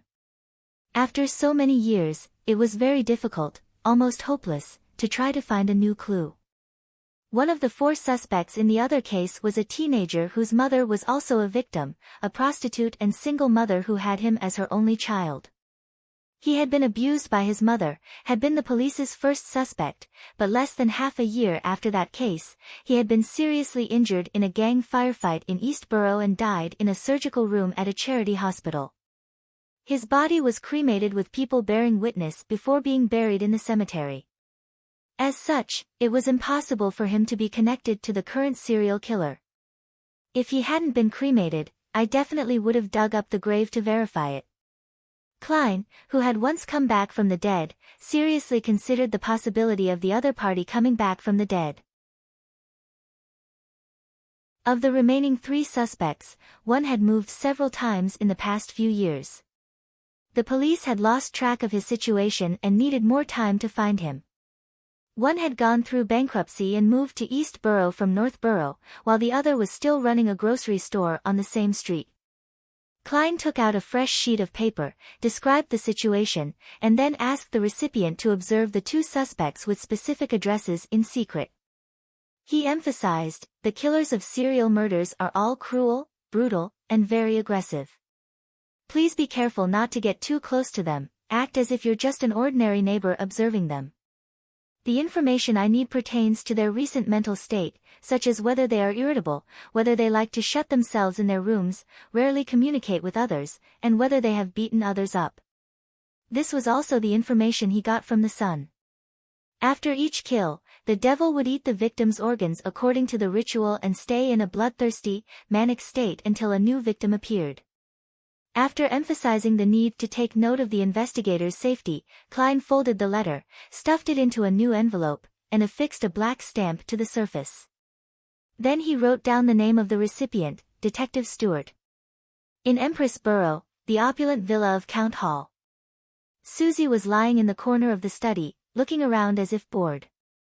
With a bulging stomach, Count Hall took a puff with his pipe and said to his eldest son, "Do you know why I insisted on having you be on the National Atmospheric Pollution Council?" Hibbert Hall replied thoughtfully, "You wish to influence the formulation of the relevant laws and policies?" "No, although I'm the second largest shareholder of the Constant Coal and Steel Consortium, I don't really care about this problem. I've been urging them to make adjustments accordingly. I have no doubt that fixing atmospheric pollution is a future trend. Hibbert, although our family has fixed seats in the House of Lords, and you will also become a member of Parliament of the House of Lords in time, so why do some nobles have more influence than others when they are all members of Parliament of the House of Lords? Notwithstanding the Speaker and other people with special statuses." Hibbert thought for a moment before saying, "The title of nobility, wealth, commercial status, as well as the relationship between the government and the army. That is only a part of it. In addition to one's own ability to handle matters, people will always rely on those with rich experience, and those who have participated in many similar matters. In the future, if you wish to have any achievement in politics, in addition to inheriting a seat, you will also need to try your best at participating in various matters and display the corresponding capabilities. Gradually, your activity will catch the eye of the various members of parliament. They will slowly find you trustworthy, and that will be the source of your influence. Look at the current situation of the nobles in the Intis Republic, Hibbert. You should understand that with the passage of time and the development of society, the obvious privileges will be weakened, and one's title will become less and less important. It's just a title of honor, and the position and influence of the business world is what you should pay attention to, Count Hall explained in detail. What if you encounter something you aren't good at? Hibbert muttered to himself. Then pretend that you can handle it. Don't worry about wasting money, form professional teams, listen to their opinions, and make decisions. Everyone has a lot of areas that they aren't good at, and only money is multifaceted. Count Hall gave words of advice. Hibbert replied in enlightenment, I see, father. At this moment, Susie, who was by the side, yawned in boredom. When it was all over, she slipped into Audrey's art studio, repeated everything she had heard, and finally muttered, I have no idea what they were talking about. Audrey listened to her thoughtfully, then she said with a faint smile, they were discussing a good thing that involves reducing the pungent smell you smell. Is that so? Susie asked without fully comprehending it. Audrey didn't answer and thought of something else. She had intended to quietly draw attention to the bad conditions of East Borough, the factory area, and the dock area, but in the last two social gatherings, she had found herself unable to find an opportunity. Those nobles, those members of parliament, and senior civil servants would never even talk about such matters. There was no way to steer them towards that topic even if she wanted to. On Monday afternoon, Klein returned to 15 Minsk Street from the Quelag Club. As Stewart had yet to provide any results from his preliminary investigation, and since he was temporarily unable to find a suitable candidate to become an apothecary, Klein had nothing to do yesterday and today. Therefore, he simply went to the Quelag Club to practice his shooting, read, and get some free food. In the process, he got to know many other members of the club. This is the lifeblood for future business opportunities. Klein sighed with emotion, took 4 steps counterclockwise and went above the gray fog. He went about his preparations, step by step, first conjuring the fake world, familiarizing himself with the control of the all-black eye, and then sent a message to the sun that the tarot gathering was about to begin. After all of this was done, Klein waited for 3 o'clock to arrive. Then, he reached out to touch the corresponding crimson stars and established a firm connection. The magician had her own illusory star as well. Under the pretext of concentrating on her writing, Fur's Wall sent Zio away, and for a moment she was dazzled by the sudden rush of gray fog. In the blink of an eye, she found herself above the mysterious and serene gray fog. She was inside a majestic palace, and in front of her was an ancient, mottled bronze table. Surrounding the table were one blurry figure after another. One figure after another. One figure after another. Are these the gathering members Mr. Fool spoke of? Furs felt that the members of this secret gathering were all very, very powerful beyonders. Except for me, she thought, without confidence and full of fear. However, looking at it from another perspective, since I can join this gathering as a sequence 9, the other members might not necessarily be very strong. The requirement for this gathering is obviously not about strength, but for some other reason, a member must manage to establish a connection with Mr. Fool. Furs quickly rejected her first judgment and relaxed a little. At the same time, Audrey also discovered that there was a new person at today's gathering. It's a woman. Is it Zio or Furs? Has she passed the examination? Or is it someone else? Audrey nearly forgot to greet Mr. Fool in her bid to take a closer look at the features of the new member. No matter how blurry the figure was, she could still see her hair color, silhouette, her accent, and verbal tics. I must also take note. At the very beginning, Mr. Hanged Man had managed to identify me as a noble from my special pronunciation of certain words, and from my habit of using certain special words. Audrey stood up, lifted her skirt, and said to Klein at the end of the long bronze table, "Good afternoon, Mr. Fool." After the greeting, she didn't conceal her curiosity. She looked at the new member who was seated at the same row as her and asked with a smile, "This is?"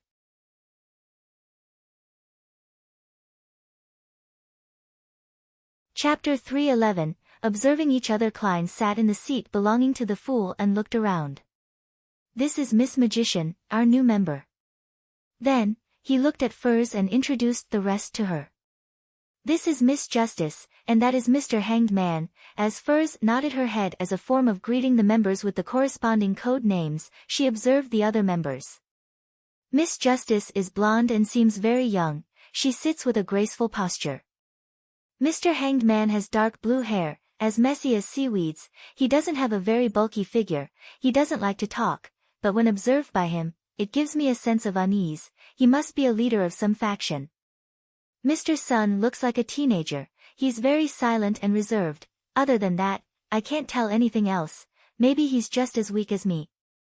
Mr. World's eyes are very cold and quite gloomy. It's obvious that he isn't someone to be trifled with. As a writer who had written a best-selling novel, she showcased her unique traits. While she looked at the other members, they were also looking at her. Among them, Justice Audrey was the most attentive. From her figure, I can eliminate Miss Sayo. Brown hair and slightly curled. Is she Madame Furs? Temporarily, I can't rule out the possibility that Mr. Fool has pulled in someone else. Her pronunciation and the way her mouth moves is the same as her Backlund accent. Her aura and emotional colors match as well. It's unlikely that Mr. Fool will specially create a fake image for the members, right? There's no need for him to hide anything. After a few seconds of sizing Furs up, Audrey had nearly superimposed the blurry figure with her impression of Furs. If I can find another trait in other areas, I can almost be certain. She waited with interest to verify her beyonder powers. At the same time, she felt that there was no need to reveal her identity to Furs. It would be better to keep some secrets. Yes. Let's see when she finds out. Audrey withdrew her gaze, producing a faint smile on her face as she quietly watched from the sidelines. At that moment, since there were no new Roselle's diary entries, Klein controlled the world and said, "I want to know about the Devil and Guardian sequences." He was certain that the Sun knew the details of Sequence 6 Devil because he had previously mentioned Devil studies, and in order to not expose the fact that he was investigating a series of murders, he had deliberately added the Sequence 5 Guardian of the God of Combat pathway, also known as the Giant Pathway. It was the mainstream path for Beyonders in the City of Silver, so it was impossible for the Sun to be unaware of it. As for the corresponding Sequence 9 Warrior, Sequence 8 Pugilist, and Sequence 7 Weapon Master, Klein had long since learned of the details from the Nighthawk's confidential information. As for information regarding Sequence 6 Dawn Paladin, he had just learned of its information from Bishop Yutravsky. Therefore, the only thing that he could ask and be willing to pay a price for without wasting money was Sequence 5 Guardian. In addition, he didn't directly ask the Sun, but instead issued this request to everyone, because according to the way things had developed, it was impossible for the world, who had just joined the Tarot Club, to know that the City of Silver held the Giant Pathway. If it's just the Devil sequence, I know a little about it. Alger, who had some standing in the Church of the Lord of Storms, interjected. Derek Berg glanced at him and without a thought, straightened his back and said, "I'm very knowledgeable about these two sequences. The payment I want is information related to the fallen creator. The equivalence of the two pieces of information will be determined by Mr. Fool." Having said that, he realized that he had not received Mr. Fool's agreement as he hurriedly turned his head to Mr. Fool to make the request reverently. "Son, don't blame me. You were the one who made the request." The corners of Klein's mouth twitched slightly as he said with a chuckle, "Sure." Furthermore, when it comes to the understanding of the true Creator, none of the ladies and gentlemen present can compare to me, he added boldly in his heart. While they were discussing this matter, the magician Furs was stunned upon hearing the conversation. The devil sequence is the devil pathway. Which sequence number is it? What is the guardian pathway? Which sequence number is it? I've never heard of it. Fallen Creator. The true Creator. God, they are actually exchanging information regarding the true Creator. That deity is known as the most ancient and powerful existence amongst the deities. What kind of organization did I join? After receiving a positive reply from the fool, the world said without any hesitation, deal. I request a private exchange. I really want to hear it. However, I need to be frugal for the time being. There are still 2 more months until the new year. Endure it, Audrey. Audrey blinked her eyes, reluctantly withdrawing her gaze from the sun. Their sights, vision, and spirituality were then shielded by Klein. The world quickly lowered his head and wrote, on a conjured sheet of paper, his own understanding of the true Creator, including standard likeness such as, the hanged giant, and the eye behind the shadow curtains, including the information that members of the Aurora Order believed that this evil god was the original creator of everything. At the end, Klein had included his impression of the evil god through his interaction with the evil god's spawn, the sensation of the deity's aura, and the sensation when listening to the true Creator's voice. Fallen, twisted, bloody, crazy, evil. Then, as Mr. Fool, he gave a comment, this piece of information is slightly more valuable than the information regarding the devil and guardian sequences, but the difference isn't that huge. Thank you, Mr. Fool. Derek earnestly received the piece of goatskin and read through it carefully a few times. The thing he was most concerned about was that the true Creator was known as the creator of everything. Twisted, fallen, crazy. Derek repeated the words, vaguely able to see the dark tragedy that had engulfed everyone in the City of Silver for more than 2,000 years. Did the Lord not abandon us? It's just that, he had gone mad. Derek found himself able to resist using blasphemous thoughts to examine the Lord that created everything, the omnipotent and omniscient God who was worshipped by the City of Silver. It's time for you to answer my question, the world urged in a hoarse voice. Derek restrained his seething and sorrowful thoughts and said after 2 seconds of silence, when different species of creatures consume the devil potion, they will experience different types of mutation. They will have traits that are unique to them. Which kind of devil would you like to know about? There are actually distinctions. Klein was puzzled. He soon realized one thing, there was a blind spot in his thought process. What if the serial killer wasn't a human but an animal? After consuming the corresponding potion, it could transform into a devil animal. Step by step, one sequence at a time, it will turn into a devil. Although the probability of an animal losing control far exceeds that of a human's, it was still not enough to deal with what-ifs. I have to investigate this. But in that case, there would be more questions. Where did the devil, mutated from an animal, obtain the potion and Beyonder ingredients? It should be impossible for it to join Beyonder circles. Klein maintained his silence and manipulated the world to say, what I want to know is the common trait of all kinds of devils. Derek recollected and organized his knowledge before saying, the most frightening thing about a devil is that if you can cause lethal damage to it in a very short period of time and take action to put that into practice, then he can sense, notice, and grasp where the danger comes from and who it came from, and then selectively kill or seek revenge on them.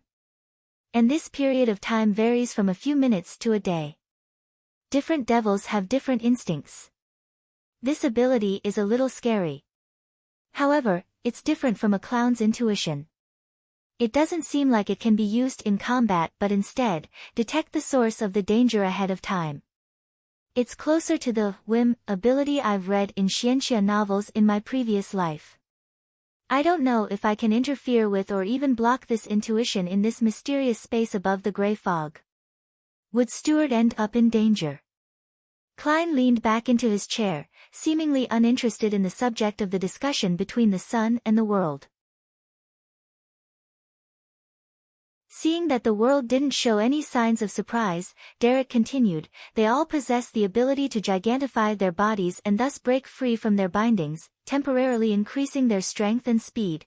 Their skin is mutable, equivalent to wearing a layer of hard armor. Their blood and flesh can act as a retardant and reduce damage. They're immune to most toxins and do not fear curses or flames to a certain degree. They have innate flame and corruption type spells. They're cold-blooded, don't panic, don't feel fear, and have a strong ability when it comes to physical combat. They're also adept at using various items to inflict damage. Their greatest weakness is that they tend to lose control.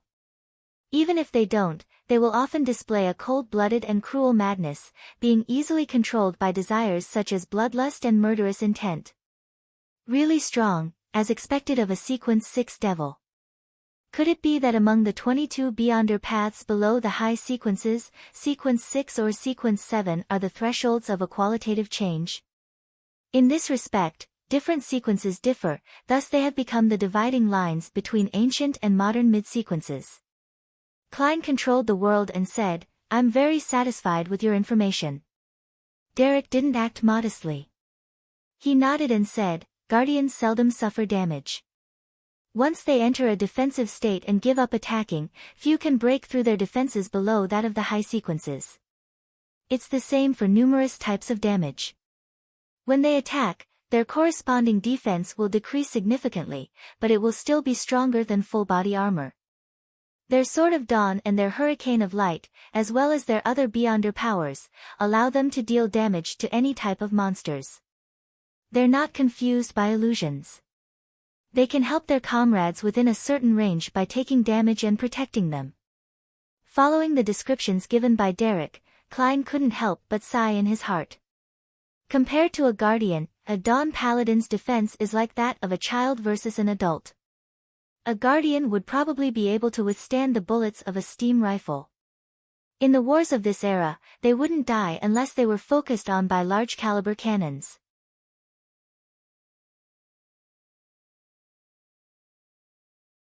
Chapter 312, A Failed Disguise. When Derek finished, Klein manipulated the world to nod and say, more detailed than I thought. Transaction complete. Before the world finished his sentence, Klein had simultaneously removed the barriers insulating Justice, the Hanged Man, and the Magician. After a few seconds of silence, the world looked around and said with a dark smile, I don't have any more requests for now. Having a rough understanding of the process and its characteristics, Furs was eager to purchase the corresponding Sequence 8 Trickmaster of the Apprentice sequence. She clearly remembered that Mr. Fool had said that the reason she was troubled by the full moon was due to her low natural order of life, and that the pain would decrease with the rise of her sequence. This made Furs eager to obtain the next formula. However, it would expose the Beyonder pathway I'm from. When everyone becomes familiar with each other and knows more about each other, exposure will become less of a serious matter. However, for the next few gatherings, I have to conceal that so that the members of the gathering won't be able to identify the real me. After thinking rather calmly for a moment, Furs said, I wish to obtain the formula of Apothecary and Trickmaster. I will pay in cash. She intentionally added the apothecary formula to her actual request in order to cause the others to have a misinterpretation. If any member of the gathering really had the formula, she would still take it. She could then sell it at a higher price to Viscount Glaint, who'd been longing for this formula for a long time. In any case, she definitely wouldn't suffer a loss because of this and might even make a huge profit. As for money, Furs wasn't short of it for the time being. Not only were the royalties of her best-selling book entering into her account over time, it was accumulating to quite a sizable amount. Furthermore, she also had additional income streams, such as the £650 she had received from Miss Audrey in the Kalangos and Intis Ambassador Bakerland cases. Poor Zio. She spent more than £200 to compensate the families of the two deceased which were involved in the Lenivas case. I wonder if Miss Audrey would pay her when things clear up. The note with Mr. Fool's honorary name on it was found in the bookcase of Viscount Glaint's house. Could it be that one of his ancestors was a member of this gathering? Is this a gathering that has been held regularly for decades if not centuries? Firz's thoughts were suddenly a little distracted. Only 2 seats away from her, Justice Audrey was a little stunned when she heard Firz's request for the apothecary and trickmaster formulas before she accurately grasped Firz's thoughts. She's Firz. The trickmaster is for herself, and the apothecary formula is to be sold to Glaint. She can also do this to complicate the situation and fool the others. Audrey nodded indiscernibly and was more certain of the magician's identity. She's not of a very high sequence. At best 8, most likely 9. Who knows where Mr. Fool pulled her from or if she's from a special place. Her accent has the peculiarities of Backlund, but she's not necessarily in Backlund. The hanged man Alger was also observing the newcomer, making sure that she wasn't a threat to him. The son Derek didn't think too much about it. He was just trying to guess whether Miss Magician belonged to the City of Silver or if she was from the world where Miss Justice and the others lived. Klein cast a look of pity at Miss Magician, not expecting much from her attempt to conceal her identity. When you meet a telepathist who is very familiar with you, you might not be able to conceal your true thoughts even if you know the other party's ability beforehand and are on guard against it. What's more, you didn't even know anything. The fool, Klein, sighed in his heart for Miss Magician. At the same time, he controlled the world who said hoarsely, I have the apothecary formula. 230 pounds. As for the trickmaster formula, I'll do my best to find it, but I can't guarantee success. There was no contradiction between exchanging the apothecary formula for money and using it to groom a useful helper. They could be run in conjunction, so Klein made the world speak first so as not to be intercepted by the hanged man or the sun. As for the formula for Trickmaster, he only had some ideas. From his point of view, the mystical item, Master Key, was most likely related to the corresponding sequence of Trickmaster's corresponding sequence 9, Apprentice. If he were able to divine its origins above the grey fog, he might be able to find some clues. Well, actually the most convenient way is to ask the existence suspected to be Mr. Door who keeps murmuring during a full moon. In addition to asking for help, he probably provides formulas and the acting method so as to make the target stronger and complete difficult tasks. Unfortunately, before the target is strong, they can't even hear his ravings. They will break down and even be close to losing control. This results in a vicious cycle. Klein lamented. Instead of responding to Mr. World's words, Furze looked around and saw that the hanged man, Justice, and the sun had no intention of opening their mouths. It was obvious that they didn't know the apothecary and trickmaster formulas. Mr. World, please try your best to find the trickmaster formula as soon as possible. Furze fell silent for a few seconds before saying, as for the apothecary formula, I plan to buy it now. How should I make the payment? The other party seemed to be a man from Lone as well, and he's willing to accept gold pounds. But the gold pound has always been more recognized than the other currencies. As she spoke, Furze was also trying to determine the world's background. The world completely didn't mind her sizing him up as he said softly, you can sacrifice the money to Mr. Fool after you return. That way, the transaction will be closed. The exact sacrificial ritual is, sacrifice. Mr. Fool can still accept sacrifices. His life's natural order has reached such a level. No wonder he used that tone to describe the owner of the ravings during the full moon. Furze listened and remembered, surprised and shocked, but she also felt that it was a matter of course. After finishing his description, Klein displayed the apothecary formula in front of the world and had the fake person hand it to Miss Magician. The transaction is witnessed by Mr. Fool, so you don't have to worry if it's fake. I trust Mr. Fool. Furze nodded immediately. She spread open the formula and began memorizing it seriously. At that moment, Audrey, who couldn't bear to see her friend go through such labor, commented, you can seek Mr. Fool's help during the sacrifice to recall the formula. You don't have to memorize it specially. If you encounter any problems, you can also pray to him by reciting his honorable name, him. Miss Justice is actually using a salutation used to describe deities to address Mr. Fool. Him. Could it be that he is really a he? But, why would he be willing to help us in doing such trivial matters? That's not right. As long as the ritualistic magic is done right, the 7 Orthodox gods will also often respond to their believers and complete their requests. Furs said to Justice, "Thank you for telling me that. Your name is just like your character." Audrey suddenly felt a little guilty. She suddenly seemed to recall a problem as she hurriedly asked, "Miss Magician, do you know of the acting method?" Acting method? Furs looked at Justice in a daze. She soon discovered that the other members such as the Sun and the Hanged Man had no additional reaction to the term. Clearly, they knew what it meant. Today's gathering makes me feel like a country bumpkin who has just arrived in Backlund. I've been to so many Beyonder gatherings at the very least, all right. Furs thought, half sorrowfully, half joyously. She couldn't help but want to write a novel with this feeling of hers, naming it, Miss Wall's Tour of Dreamland. You don't seem to know. Audrey made a definite judgment based on Furs's reaction and her usual performance.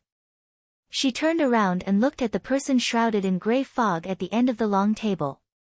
"Mr. Fool, can I teach the acting method to Miss Magician? If so, what price would she have to pay?" Audrey had intended to ask directly if it was like before, trading the information for entries of Roselle's diary. However, she quickly remembered that there was a great overlap between the Beyonder circles of Furs and her own. Therefore, if she did that, she might lose many opportunities of obtaining Roselle's diary. It's not a very important problem since it's just a matter of time before Furs realizes that Mr. Fool wants Roselle's diary, and I would certainly have other Beyonder circles. However, she knows that I have a few pages of Roselle's diary, and if she wants to collect them, she will come to me immediately. However, Mr. Fool has read all of those diary entries. After this gathering, I have to find a chance to tell Furs that all the Roselle diary pages were accidentally lost. Audrey predicted the chain of events and tried her best to convey her concerns to Mr. Fool in body language. What's Miss Justice hinting at? Oh, she knows Furs, but she doesn't want to reveal her identity, which means that she doesn't want the payment I request to cause any trouble in that regard. Klein thoughtfully chuckled. You can make the decision. You can do the explanation since I do not wish to repeat what I've said in the past. This is also a form of respect to the goddess, he added inwardly. Praise Mr. Fool. Audrey's heart leaped in joy. She straightened her back and slightly raised her chin. She tried to look at Furs in a different manner as she said, the acting method is a method to speed up the mastery of potions and minimize the risk of losing control. Do you want to know about it? There's such a method. For real.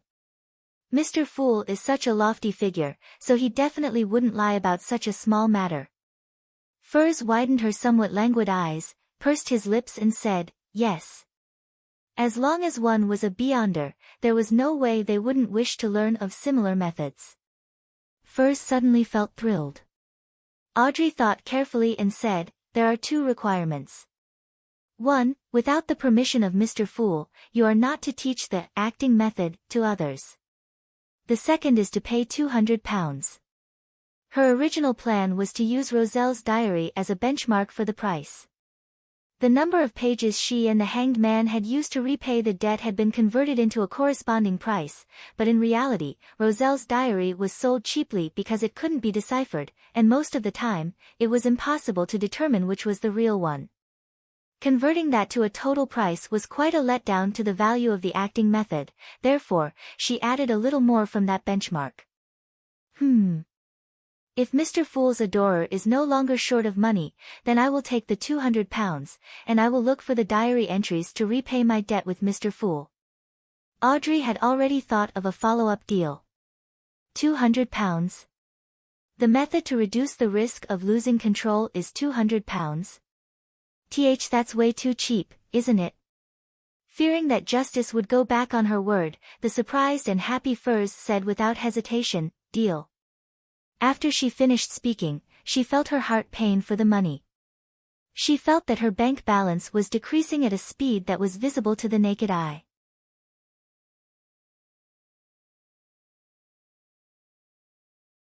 Chapter 313, The Ancient Deities. Audrey was about to apply for a private exchange when she suddenly discovered one thing. The world, who was seated at the other end of the long bronze table, didn't show any interest in the acting method at all. He didn't even have the urge to ask about it. Does he already know about the acting method, or did he consult Mr. Fool privately? Audrey mumbled to herself, still cautiously asking for a private meeting. Then, looking at Furs, she said in a measured voice, in both her choice of words and pronunciation, our attitude towards potions isn't about grasping them, but rather it's about digesting them. The key to digestion is to act, and the key to acting is the corresponding potion name. Why? Blurted Furs. After a moment of deliberation, she added another question, then, how should one act? Audrey recalled Mr. Fool's pose and examples, repeating the description of the castle, the guards, the invitation, the disguise, and finally saying, in short, the goal of acting is to reconcile the body, heart, and soul, bypassing the stubborn resistance of the remnant headstrong psyche of the potion so as to assimilate and digest it. As a fiction writer, Furs had a strong imagination. After justice was done with her description, she had already sketched out the corresponding scenes in her mind, and she had basically understood what justice was trying to convey. Is that so? So this is how you eliminate the remnant psyche influence in the potion and reduce the risk of losing control. The more I think about it, the more I feel that this is possible. The bewilderment in her mind gradually lessened, and the feeling of surprise slowly filled her heart. Finally, she asked for confirmation, was this taught by Mr. Fool? Yes, if not for Mr. Fool, we might have already lost control. Our continued existence is proof of the acting method's effectiveness, Justice praised from the bottom of her heart. Phew. Furs exhaled and felt her future brighten with hope. Could this be the fortuitous encounters described in all kinds of novels? This feels so good. However, I shouldn't be careless. Mr. Fool might be a malicious, evil god with deep secrets. Furs reminded herself. Immediately, she began to think about an even more important question, how to act as an apprentice. Just from the word alone, apprentice means that one's skills are not mature enough in various aspects. Does this mean that one should still accept guidance and focus on studying? One shouldn't flaunt one's superiority and be arrogant, and one has to understand the insignificance of their own strength? Furs quickly let her thoughts wander and didn't realize that the environment for individual communication had been discontinued. At that moment, the son, Derek, looked around silently, gritted his teeth and said, I want to know which 7 gods you are talking about, and the general situation regarding them. He couldn't help but ask this question that had been plaguing his mind for a long time. I know that. Audrey almost failed to react at first, but she quickly figured out what the son was asking and raised her right hand slightly. At the same time, the Hanged Man and the world also indicated that they could answer. What are they doing? Furs looked on blankly, trying to remember what had just happened. After a moment, she remembered the son's question. She then began ruminating over the implied meaning behind his words. It can't be. He actually doesn't know about the 7 gods. Where did he come from? Furs looked at Mr. Sun, who was just a teenager. In the northern continent, other than insensible children, there wasn't anyone who didn't know of the 7 orthodox deities. Even the poor who struggled to survive and the tramps were no exception. To them, the occasional free food offered by the cathedrals was so tempting that the workhouse was a flame of despair. People from the southern continent's colonies? However, there's no need for him to ask such a simple question. Just find a cathedral and ask a pastor or a priest to preach a sermon, and you'll be able to figure out the relevant content. Where does the sun actually live? What a freak. Furs looked from side to side while mumbling to herself, but Miss Justice, Mr. Hanged Man, and Mr. World weren't surprised. At that moment, the fog-immersed Klein saw that there were 3 people eager to answer. He smiled and said, Mr. Sun, who do you want to trade with? What are you willing to pay? The son Derek pursed his lips and thought for a few seconds. I'll trade with each of them individually. Only then can I obtain the most comprehensive information. In the harsh environment of the City of Silver, Derek had matured quite a bit from his previous patrols and clearance operations. He paused for a moment before requesting, "The reward is that you can ask me a question, the kind that I can answer." "I agree. I'm very interested in the City of Silver." Audrey smiled faintly without any hesitation. "City of Silver? Where is this place? Why haven't I heard of it?" Furs looked around blankly, feeling completely at a loss as to what they were talking about. Audrey glanced at her and kindly explained, "Mr. Sun is neither in the northern or southern continent, nor is he on an island in the ocean. The City of Silver is located outside of our understanding, or you can say he is beyond the limits of our exploratory efforts." "Are you kidding me?" Furs subconsciously had this thought. However, with that thought, based on the Sun's performance, and the fact that it was impossible that the others were ganging up to cheat her, Furs quickly accepted Audrey's explanation. "This secret gathering is even more incredible than I thought. Mr. Fool is more powerful than I thought." Furs exhaled silently and sighed with emotion. Audrey vaguely read her thoughts, and for a moment she was tempted to flaunt about how the deaths of Rear Admiral Kalangos, Intis Ambassador Bakerland, and the swindler, Lenivas, was a result of the Tarot Club. What a pity. If Furs were to learn of these three things, she would immediately associate Audrey with justice. "I have to keep it a secret. Audrey, even if it's hard on you, you have to keep this a secret." Audrey suddenly took a deep breath. Since she didn't know much about the City of Silver, she didn't know what to ask. Furs didn't participate in the following transaction and chose to spectate from the sidelines. As for the Hanged Man and the World, they successively agreed to the Sun's request. The happiest of all was Klein, for this meant that he reaped thrice the rewards. During individual communications, the Fool could hear the conversation. Klein obviously didn't have any plans of insulating himself. "Son, you sure are simple." He laughed in his heart. As there was a lot of information about the seven gods, justice, the Hanged Man, and the world could only write what they thought was important.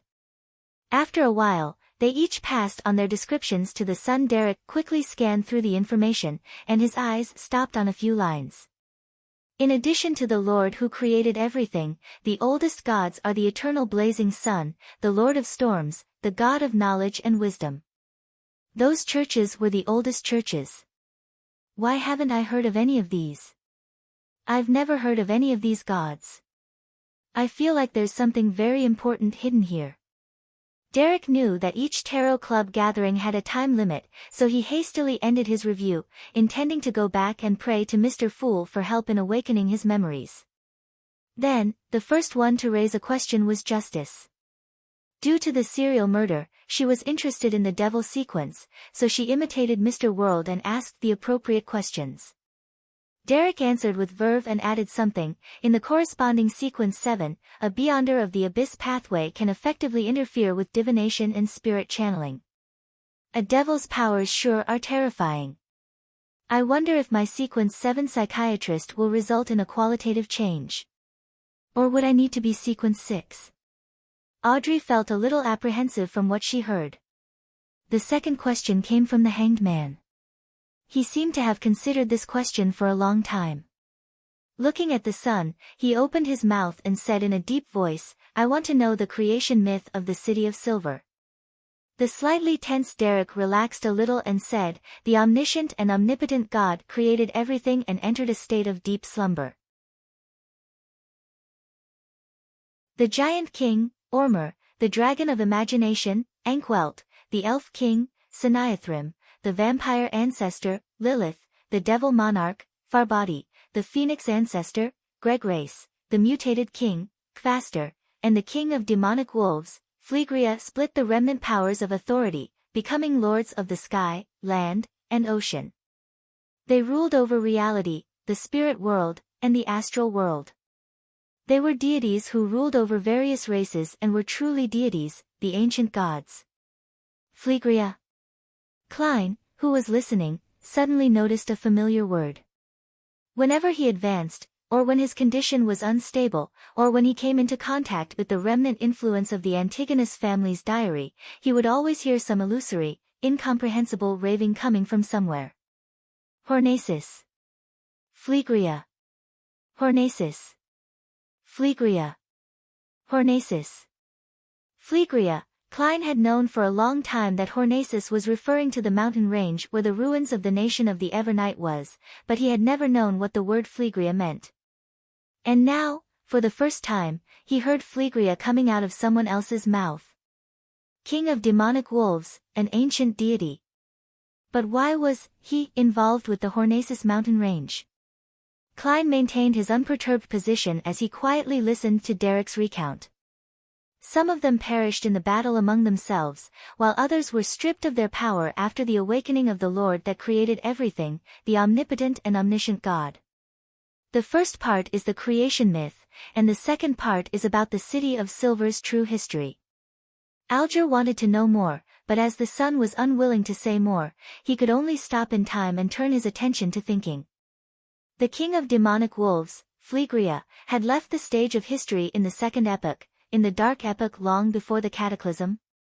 As he pondered, Klein manipulated the world to ask a question. What he had wanted to ask was which sequence allowed a Beyonder to freely switch between the body and the spirit, just as Miss Sharon did. If the son wasn't aware of the answer, he could consider something else. But now, he had something more important to know about, so he hoarsely said, everything about the king of demonic wolves, Phlegria. The son, Derek, looked at Mr. World in astonishment and frowned. I don't know much about this ancient deity. He's also known as the Annihilation Demonic Wolf and the Evernight Demonic Wolf. Evernight Demonic Wolf. Evernight? Klein slightly narrowed his eyes.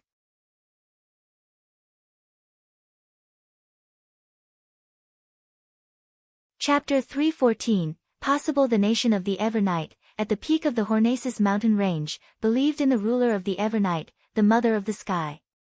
Is there some connection between that and the Evernight demonic wolf, Phlegria?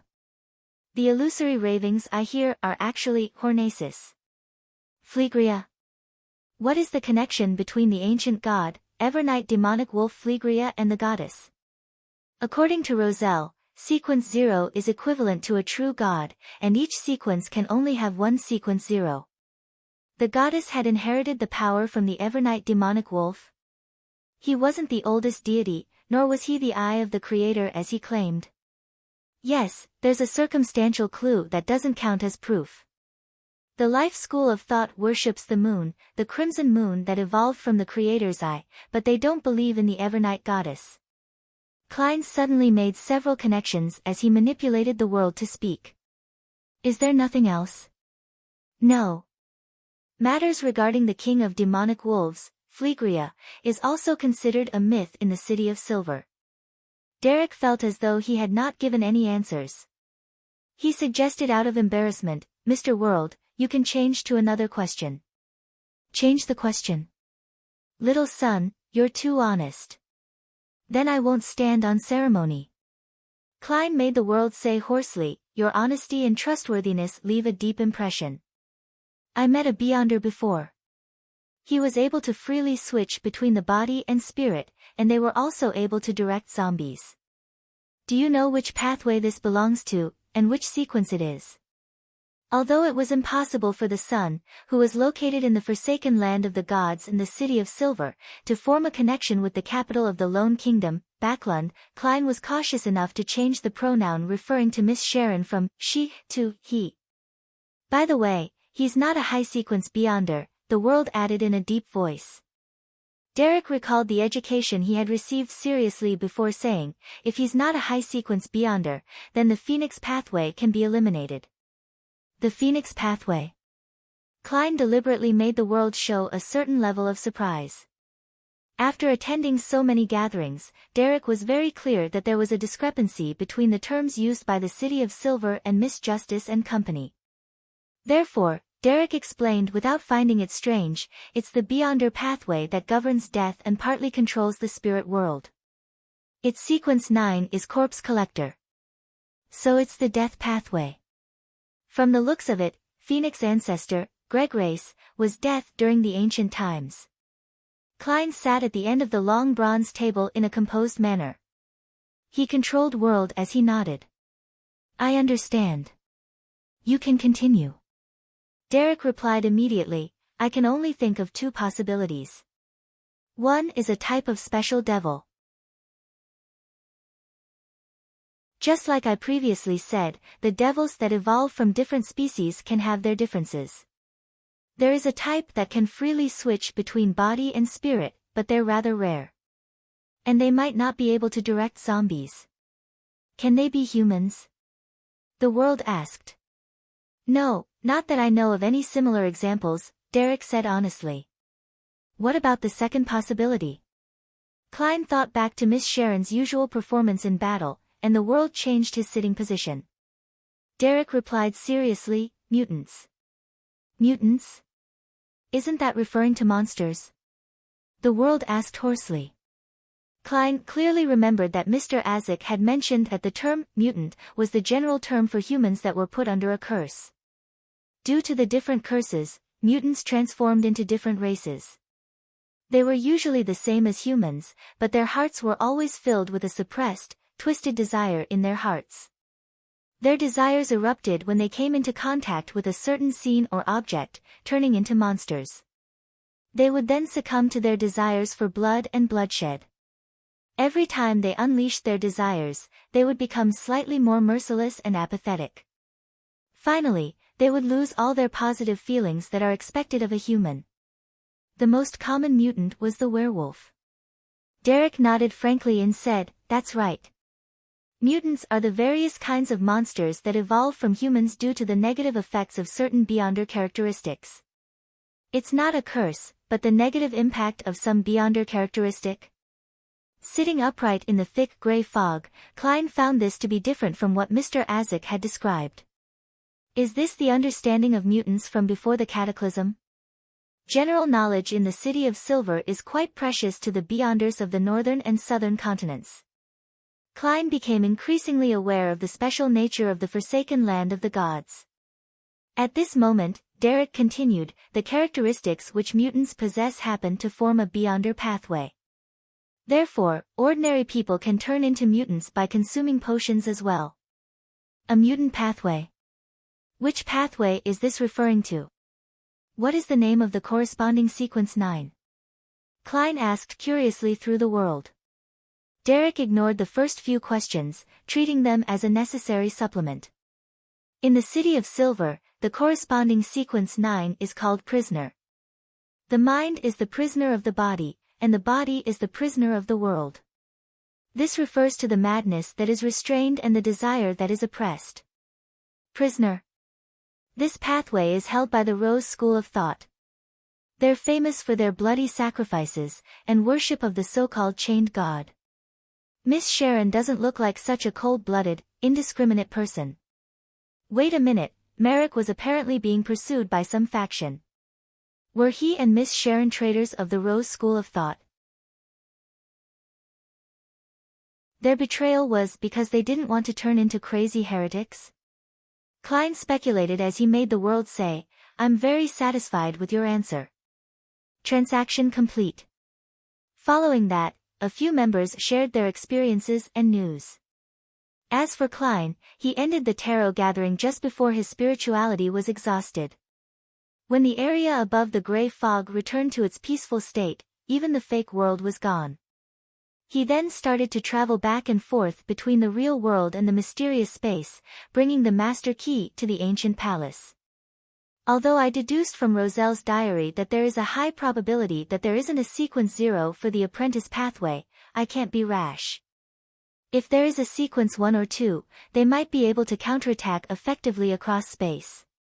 And what if there really is a sequence 0? I shouldn't gamble with my life.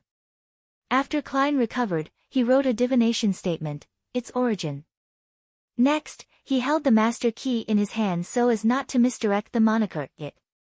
Leaning back in his chair, Klein chanted the divination statement and gradually fell asleep. In the gray haze of the shattered world, he saw a bronze lamp rack with many flickering candles. Around the lamp rack was what seemed to be a secret room, devoid of any external light. There were long tables, black iron pots, glass jars, brown-colored notebooks, and other items. A young man wearing a classic black robe stood in front of the long table, staring at the potion in his hand. Ancestors, I am about to embark on the path of extraordinariness. I will definitely reproduce the illustrious glory of the Abraham family, he mumbled to himself and drank the potion. The muscles on his face contorted in pain. Suddenly, he cried out miserably and fell to the ground. He squirmed continuously, strangling himself. After a few seconds, he tore off his clothes, stripped off his skin, and turned into a monster covered in blood. Boom! His flesh exploded, and each piece of flesh seemed to possess a life of its own as they continued to crawl in every direction, leaving behind signs of corrosion. In the end, they were unable to leave the secret chamber and gradually calmed down. The specks of light gathered together and combined together with a broken finger, forming an ancient and simple-looking brass-colored key. At the same time, Klein saw a silver pocket watch inlaid with diamonds among the tattered clothes. After the dream ended, he opened his eyes and looked forward. He said with a sigh, seriously, he said he wanted to restore the glory of the Abraham family, but he failed at the first step. It's risky even at sequence 9, the Abraham family was a powerful aristocratic family of the Tudor dynasty during the Fourth Epoch. It was said that they held the Beyonder pathway of apprentice, but it was very likely that it was incomplete. Klein recalled the scene he had just seen. He tapped his fingers on the edge of the table and muttered to himself. He spoke in the Lone language. I can't tell where his accent is from. It was during the last 10 years since it became popular to embed pure diamonds into pocket watches. Perhaps I should visit the Harvest Church when I have the time and ask Father Yutravsky where he got his master key from. Perhaps I can find some clues. Just as Klein was about to leave the fog, the illusory star that symbolized the magician began to swell and contract. Furs was requesting a sacrificial ritual. Furs usually wouldn't have carried so much cash on her, but she had been planning to attend a Beyonder gathering, so she had left £500 to see if she could buy what she wanted. Who knew that the corresponding gathering had been cancelled because of the circumstances? Now, she could use it to pay for the apothecary formula and the acting method, a total of £430. Seeing the screen of light appear and seeing the paper money disappear, it took Furs a few seconds to react. She sincerely thanked Mr. Fool. I shall sell the apothecary formula to Viscount Glaint for £300. I can't be too greedy, or else this will ruin our long-term partnership. As for Miss Audrey, I'll ignore her for the time being. She has hopes of coming into contact with the psychology alchemists and obtaining the corresponding formula directly. If there's really no hope with that, I'll try purchasing it from the tarot gathering. Sigh. I have to see if the acting method is effective. If it is, then I have to consider how to pray to Mr. Fool. Oh. Zio is such a fool. She has always been acting as an arbiter and had unknowingly fulfilled the requirements of the acting method. Furs began thinking of the future. When he received the £430, Klein also received a prayer from Miss Justice. She said that if Mr. Fool's adorer no longer needed cash, she could promise to exchange the £200 for Roselle's diary entries to make sure that Mr. Fool was satisfied. I'm satisfied. I'm only a few dozen pounds short of £1,000. Klein declined Miss Justice's offer. Then, he busily helped the son awaken his memories regarding the 7 gods. After doing all this, Klein returned to the real world in exhaustion. He drew the curtains open and started going through the dossier with the information regarding the serial murders, searching for the animal that might have existed.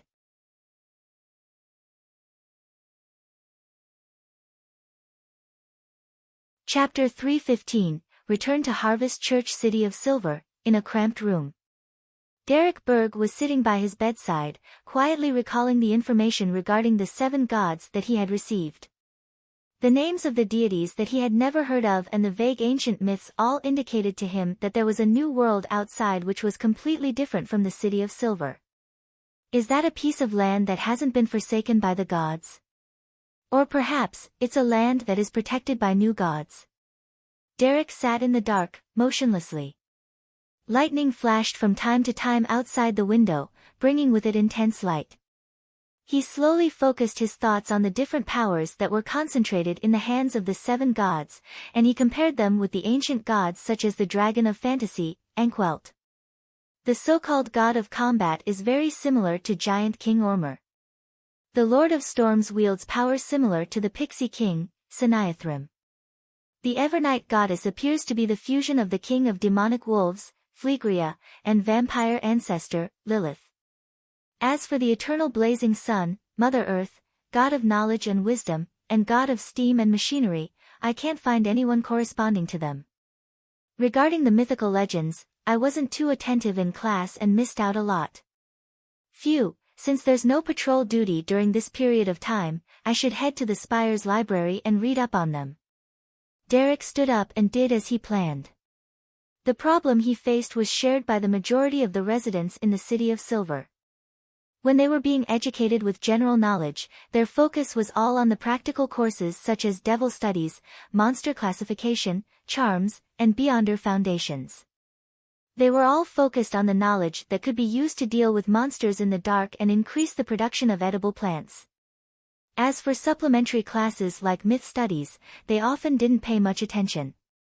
If the history regarding the City of Silver hadn't been able to make the residents more united, raise their sense of honor, or heighten their sense of mission, and how the 6-member council was very strict in this regard, Derek believed that he could at most remember what had happened in the last 2 or 3 decades. Carrying the axe of Hurricane, Derek walked out of his house, following the clean, simple, but old and mottled stone road until he reached the Twin Towers on the north side of the city.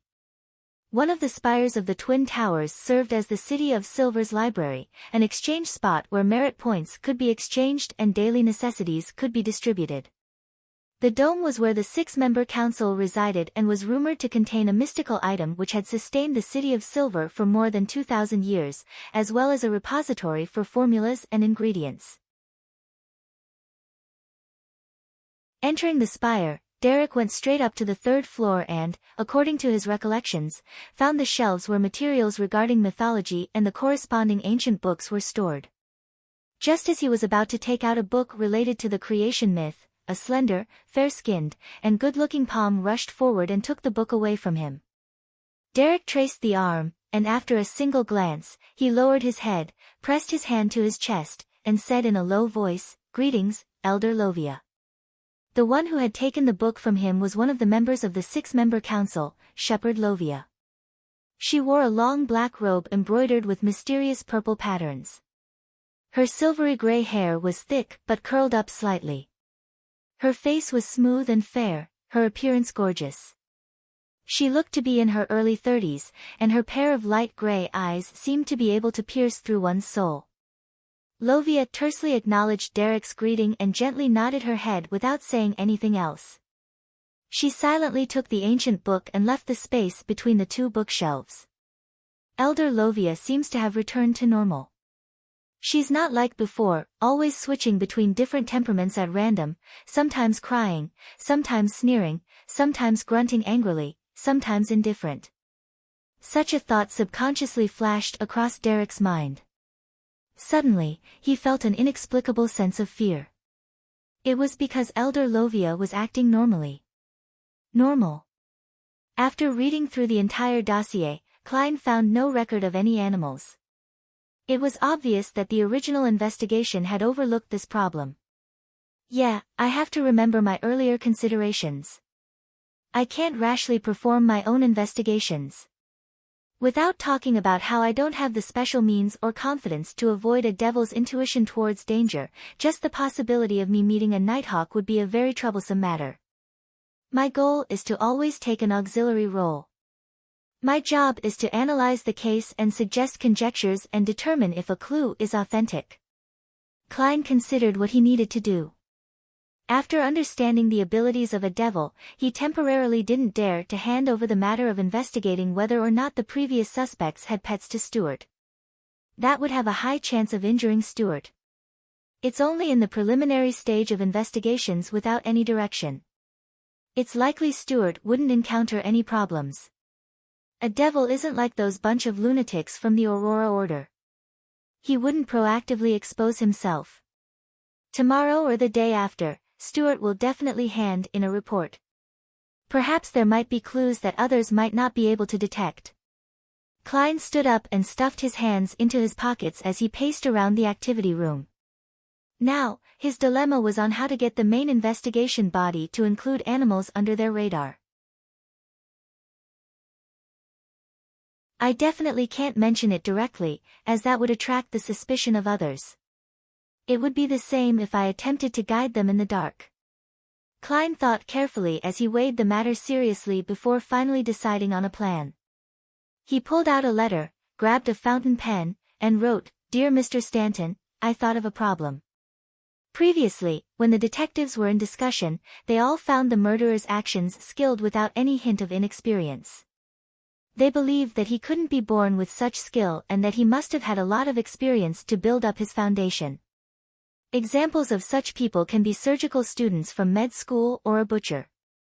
Back then, I thought he might have done something like this before. It's a direction for investigation, and it's what I'm paying the most attention to right now. But after thinking about it over and over again for the past 2 days, I don't think it's comprehensive enough. Perhaps, he didn't rely on killing people to gain experience. Is it possible that he practiced with poor animals? Different kinds of living animals. The number of animals that die in Backlund daily is innumerable, and those that disappear in the sewers are also unknown. Therefore, these are very good training targets. This is my inchoate opinion. I hope to communicate with you. Sherlock Moriarty. Klein didn't directly mention that the murderer might have been an animal that had turned into a devil. He also used the reason of practice, hoping that Isengard Stanton would take note of the neglected animal world, thereby reminding the official Beyonders responsible for the case. While he was writing, he suddenly felt that this was also a direction. The reason why the devil hadn't been caught all this time was because it had been hunting animals most of the time.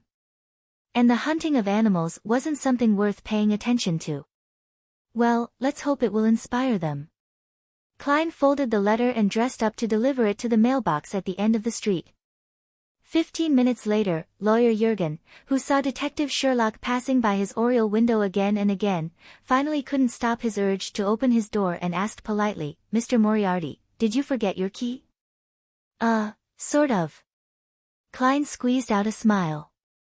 "Why don't you come to my house as a guest? After dinner, you can go back after dark. I know that you private detectives are very good at climbing." Jurgen invited him in with a serious expression. "Seriously?" Klein was stunned for a second before he smiled sincerely. "It's my honor." After all, lawyer Jurgen's grandmother had the standard of a capable chef. And he could also tease the cat while he was there. When it was completely dark, Klein, having had his fill, rested for a while at home before leaving Minsk Street with his cane. He planned to make another trip to Rose Street, on the south side of the bridge, and ask Bishop Yutravsky about the origin of the master key. With the help of dowsing rod seeking, he successfully arrived at the Harvest Church in the dead of night and sneaked in through the same route as before. However, Bishop Yutravsky wasn't repenting in the cathedral's hall tonight. There were only rows of pews in the silence and gloom. "He's resting." Klein felt slightly puzzled as he walked towards the living area at the back of the hall. As he rounded the corner, he saw the tall, giant-like Bishop Yutravsky walking up the basement stairs. The heavy stone doors situated there were being banged on by someone. Who did he detain in the basement? Klein instantly thought of a series of warped ideas.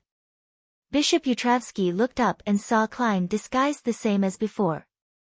He was also surprised as he asked, "Haven't you found your way home yet? Do I look like someone who's been lost for so long?" Klein forced a smile. Father, I'm not lost. You think that the formula is fake? That's impossible. Bishop Yutravsky frowned and stopped midway up the stairs. As a result, he was at the same height as Klein. No, it's genuine, Klein answered honestly. At this moment, the basement's stone door was thumped again with ever-increasing intensity. Along with the thumps was a male voice that shouted, "Let me out." This is... Klein couldn't help but ask. Bishop Yutravsky smiled warmly and said, "A vampire." As soon as he finished, the man in the basement shouted, "What's wrong with being a vampire? Do you think vampires should be locked up here? Do I have to listen to your nagging and scripture recitals every day?" "Bullshit, I'm a noble sanguine, so don't use such a vulgar name to describe me. Let me tell you, I worship the moon, and I'll absolutely not convert to a believer of Mother Earth. Give up, you damned priest." It was Klein's first time meeting a real vampire, so he couldn't help but ask, "Father, where did you catch him?" Bishop Yutravsky gave Klein an odd look before saying, "He is the original owner of the master key. One day, he got lost and entered this cathedral." Klein seriously considered the dilemma of whether he should carry the master key with him in the future or not. "It's a good thing that I can divine," he thought thankfully. It just so happened that he had entered a state where he thirsted for blood, and I had discovered his abnormality, Bishop Yutravsky added with a smile. "Bullshit, don't talk about blood. What I need is the blood of a beautiful young girl, not the blood of a dirty old man like you." The vampire in the basement suddenly became enraged. Bishop Yutravsky explained without a trace of anger, "When he craves blood, I will give him some of mine." Klein nodded and looked again. He found that the heavy stone door in the basement was engraved with the sacred emblem of life and many mysterious symbols, forming a complete seal. During the day, when more and more people start praying, it would be impossible for the sound to even reach the outside. Klein made a preliminary judgment. "Is there anything I can help you with?" At that moment, Bishop Yutravsky asked. Klein answered frankly, "I want to know where the master key first came from." "You'll have to ask him." Bishop Yutravsky pointed to the basement. The vampire inside suddenly became quiet before he leisurely laughed and said, "Friend, I can answer your question. But the condition is that you rescue me first."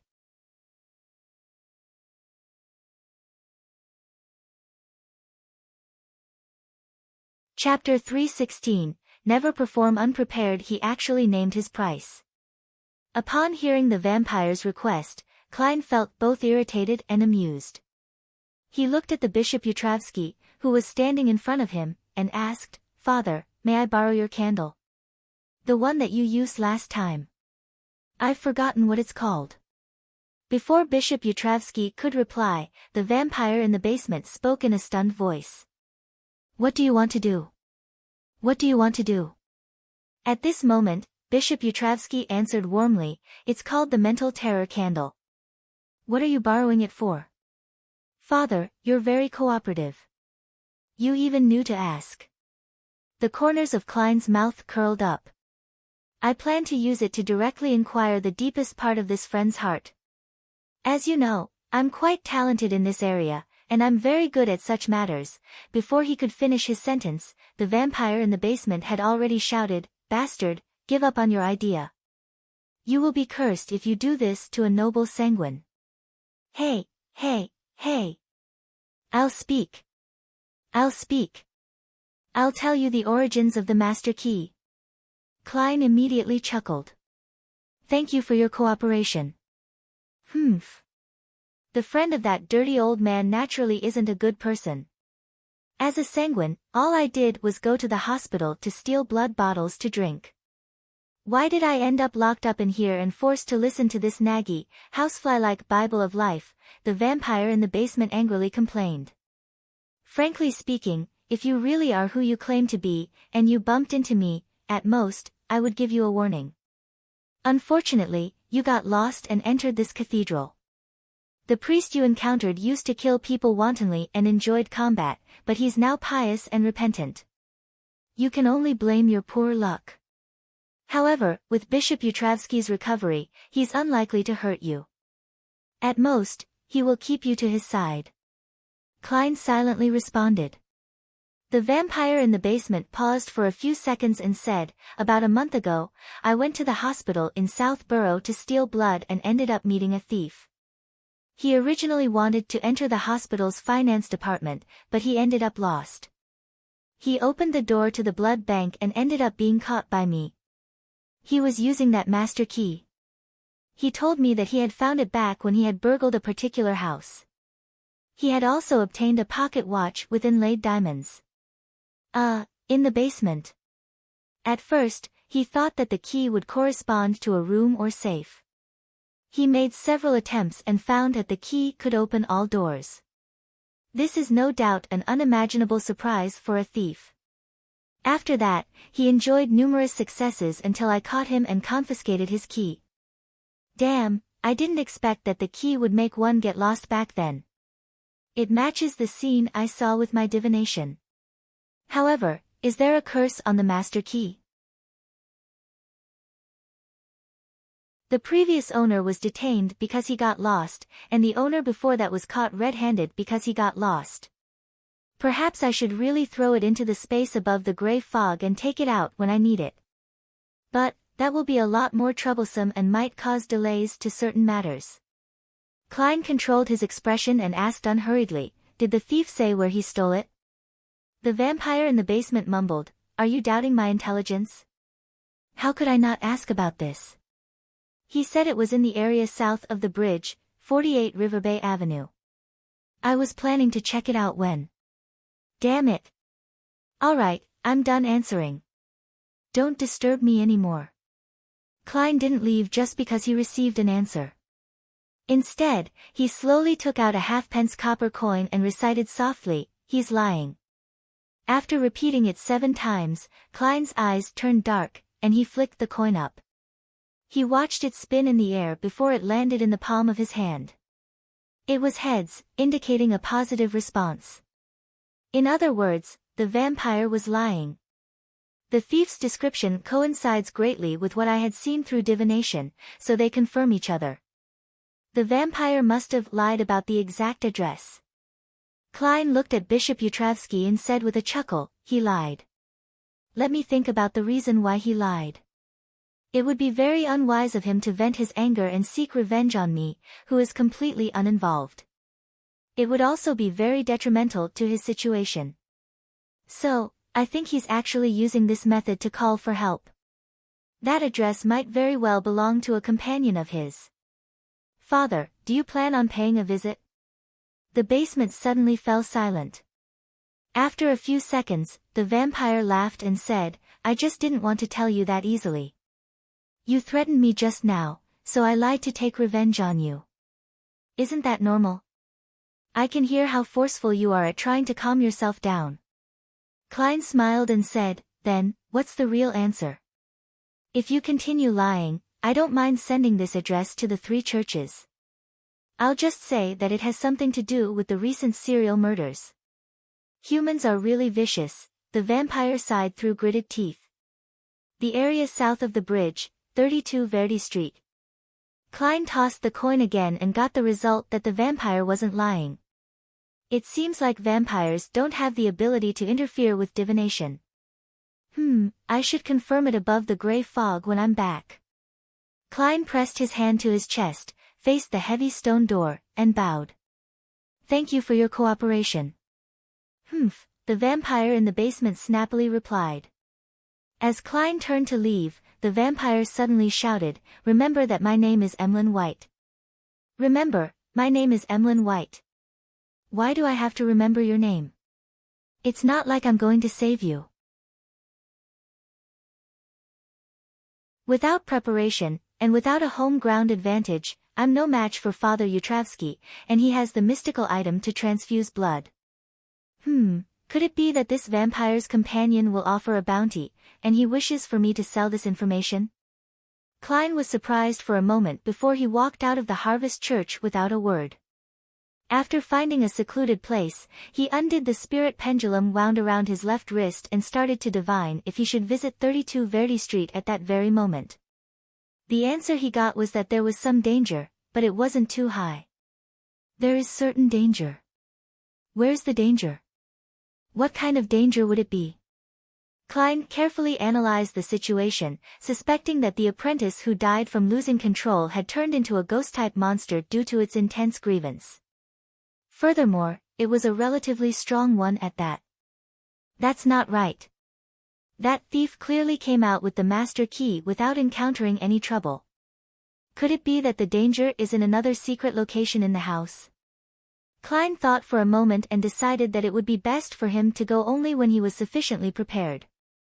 It prevented him from entering a situation in which he encountered an enemy whom he was unable to deal with his present Beyonder powers. At the very least, I'll have to wait until I buy bullets that can purify Wraith's shadows. He nodded slightly. After this consideration, combined with his previous battle with Dawn Paladin Bishop Yutravsky, Klein suddenly felt that he could vaguely conclude the first rule of a magician: never perform unprepared. Doing otherwise would result in a high chance of messing up. Klein added silently. On Tuesday morning, after preparing butter and toasting 2 slices of bread, Klein was in no hurry to eat. He opened the door and retrieved the day's newspaper from the mailbox. There's a letter. He pulled the letter out from the newspaper and glanced at the envelope as he returned to the dining room. It's from Stuart. It appears that he has already completed his preliminary investigations. Klein nodded slightly, tore open the envelope, shook the piece of paper, and sat down at the dining table as he read it. Stuart claimed that the 2 suspects had shown no signs of abnormal behavior. One of them entrenched himself at the grocery store and guarded his wife and children, living a lifeless life, while the other was busy with various temporary jobs and working hard to maintain his life. They were not irritable, nor did they have the urge to fight. They also didn't lock themselves up in a room. At the end of the letter, Stuart lamented the harsh situation in East Borough and vowed to save enough money to avoid being reduced to staying there when he was old. Thank you for your help. I will share my findings with the rest of you if there are any other clues. Klein replied to the letter simply when he saw how Stuart had no signs of being discovered. He didn't want Stuart to delve deeper into the case, or else the devil might detect the danger and kill any latent dangers in advance. Putting away his pen and paper, Klein picked up a piece of bread that had already been soaked in butter and leisurely spent his breakfast with a cup of black tea and the newspaper. During this process, he felt rather regretful that there were no signs that the Beyonder gathering organized by old Mr. Eye of Wisdom would be held. Sigh, the existence of this devil has seriously affected the lives of the Backlund Beyonders. I hope Mr. Isengard Stanton is able to notice my hint and be fruitful. Yes, he should be a recognized Beyonder by the officials. Klein put down the newspaper and picked up a napkin to wipe his mouth before he packed up to leave. His plan today had been already decided last week. He was to visit the Royal Museum for the Emperor Roselle Memorial Exhibition.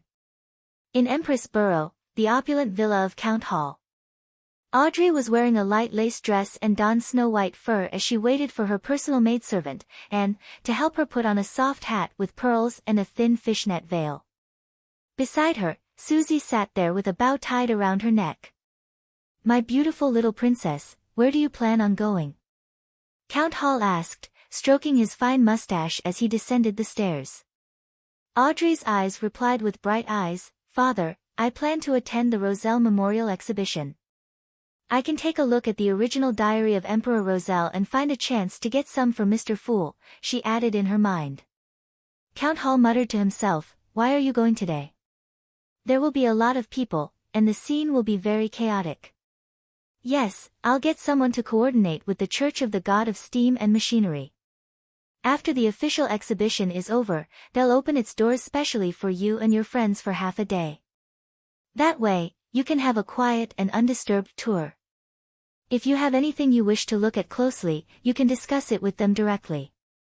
In that the case, that seems even better. I can directly look through the diaries in this exhibition. Audrey lifted her skirt and curtsied. Thank you, handsome Count Hall.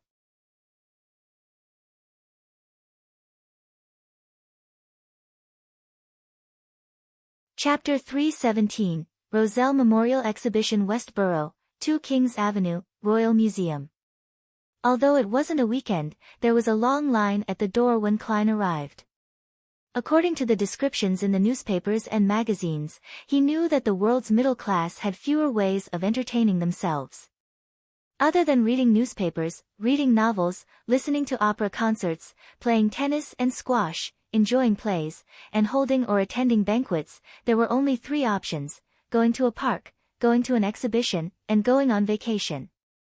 Due to Emperor Roselle's influence, annual vacations were already common phenomena. At 9 o'clock sharp, Klein, who was wearing a silk top hat, a black cane, and a long double-breasted frock coat, followed the people in front of him and entered the museum. There was a split here, and the different guides led a number of visitors down different passages. Klein and nearly 20 people followed a good-looking woman and listened to her introduction of Roselle's life. This was of zero value to Klein, who was half a historian, so he was so bored that he began confirming the location of his wallet.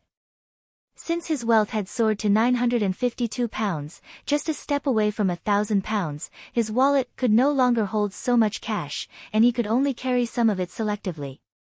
As for the rest, Klein didn't feel at ease to just leave them at home without protection, so he threw them all above the grey fog. As they walked, they entered the first exhibition hall. The female guide excitedly said, "Ladies and gentlemen, these are the daily necessities of Emperor Roselle. Look, that's his velvet quilt, and that's the golden glassware he used to drink his wine. That's the toilet he used, the first toilet in the modern sense. Even a toilet he had used before is being exhibited."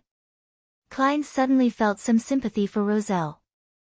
Then, he looked at the toilet with a flushing system behind the glass wall and saw that it was shimmering with golden light. It seemed to have a layer of gold foil on its surface, and it was engraved with an exaggerated and artistic pattern. How extravagant! Klein no longer sympathized with Roselle. Separated from the toilet by only a glass layer was Roselle's everyday clothing, including cuffs, a shirt with pleats at the collar, and so on. It was obvious that the female guide was rather impressed by Intissa's dress culture. After the Daily Necessities exhibition hall, there was a display of the original versions of the important documents which Roselle had issued, including the Civil Code and other extremely valuable historical relics. At that moment, the female guide pointed at a display cabinet and said, "This is one of the diaries left behind by Emperor Roselle. It uses his self-created mysterious symbols that have yet to be deciphered to date." Many historians and archaeologists believe that these notes contain the least known secrets of Emperor Roselle. As a romantic, I have my own guesses. Perhaps these are the symbols he had agreed upon with his most beloved woman. They wrote about each other, but were never able to truly be together. "You're suited for writing novels." The corner of Klein's mouth twitched. His eyes then turned to the notebook that was spread open in the display cabinet. On it were the simplified Chinese he was extremely familiar with. March 6th. Damn it, I'm almost constipated from eating the food here. March 17th. Are the ladies of Intis so open? Did I hit on her, or did she hit on me? I just find it odd. March 22nd. It's time to choose a religion. On one side is the Church of the Eternal Blazing Sun, and on the other is the Church of Craftsmanship. My choice is without a doubt. Praise you, God of all machinery. One day, I will make the Church of Craftsmanship change its name to the Church of Machinery. It's indeed very romantic. Romantic constipation. This should be a diary entry written by Emperor Roselle in his early days. It's without any valuable information.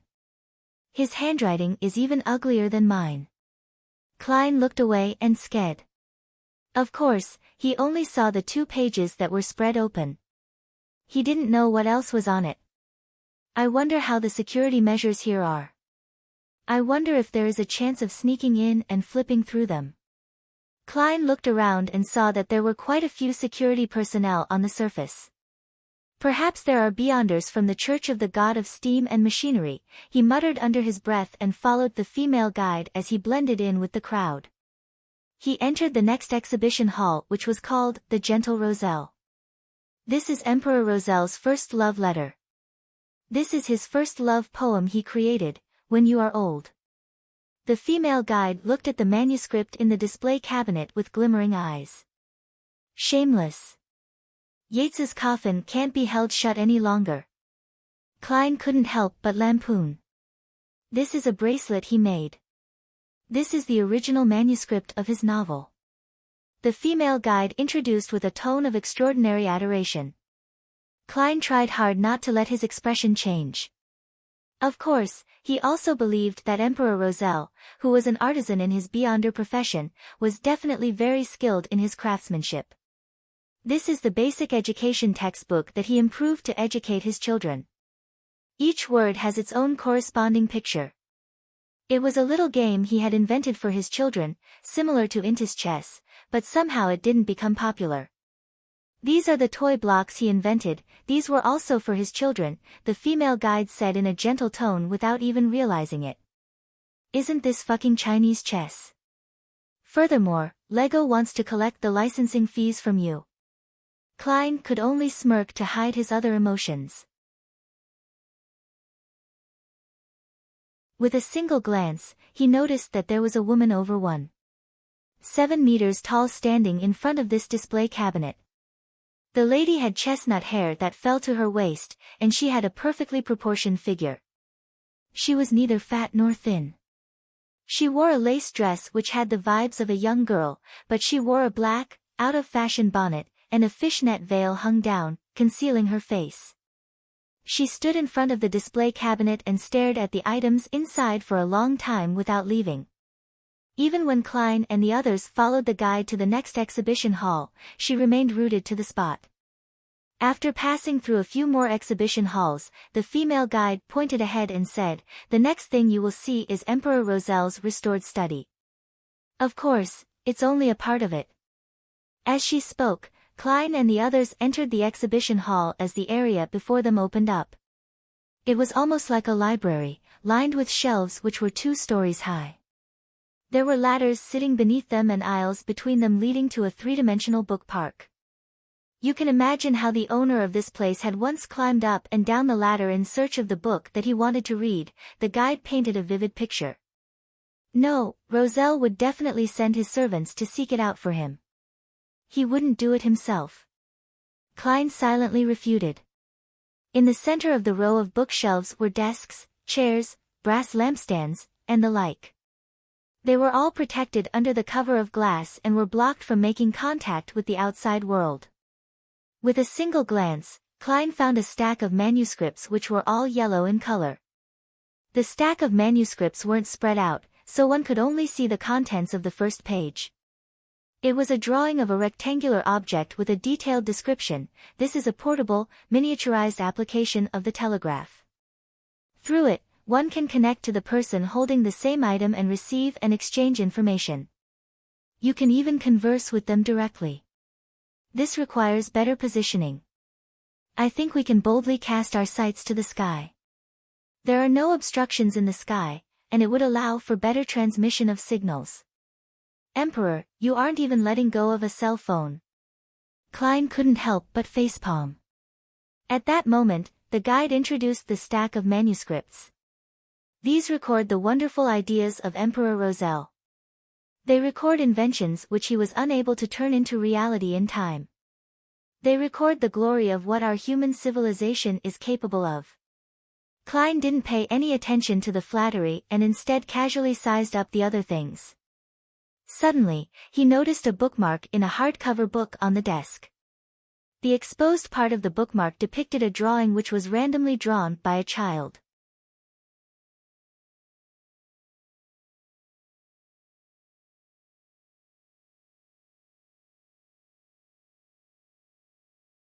Chapter 318, Verification. His manuscripts of plagiarism.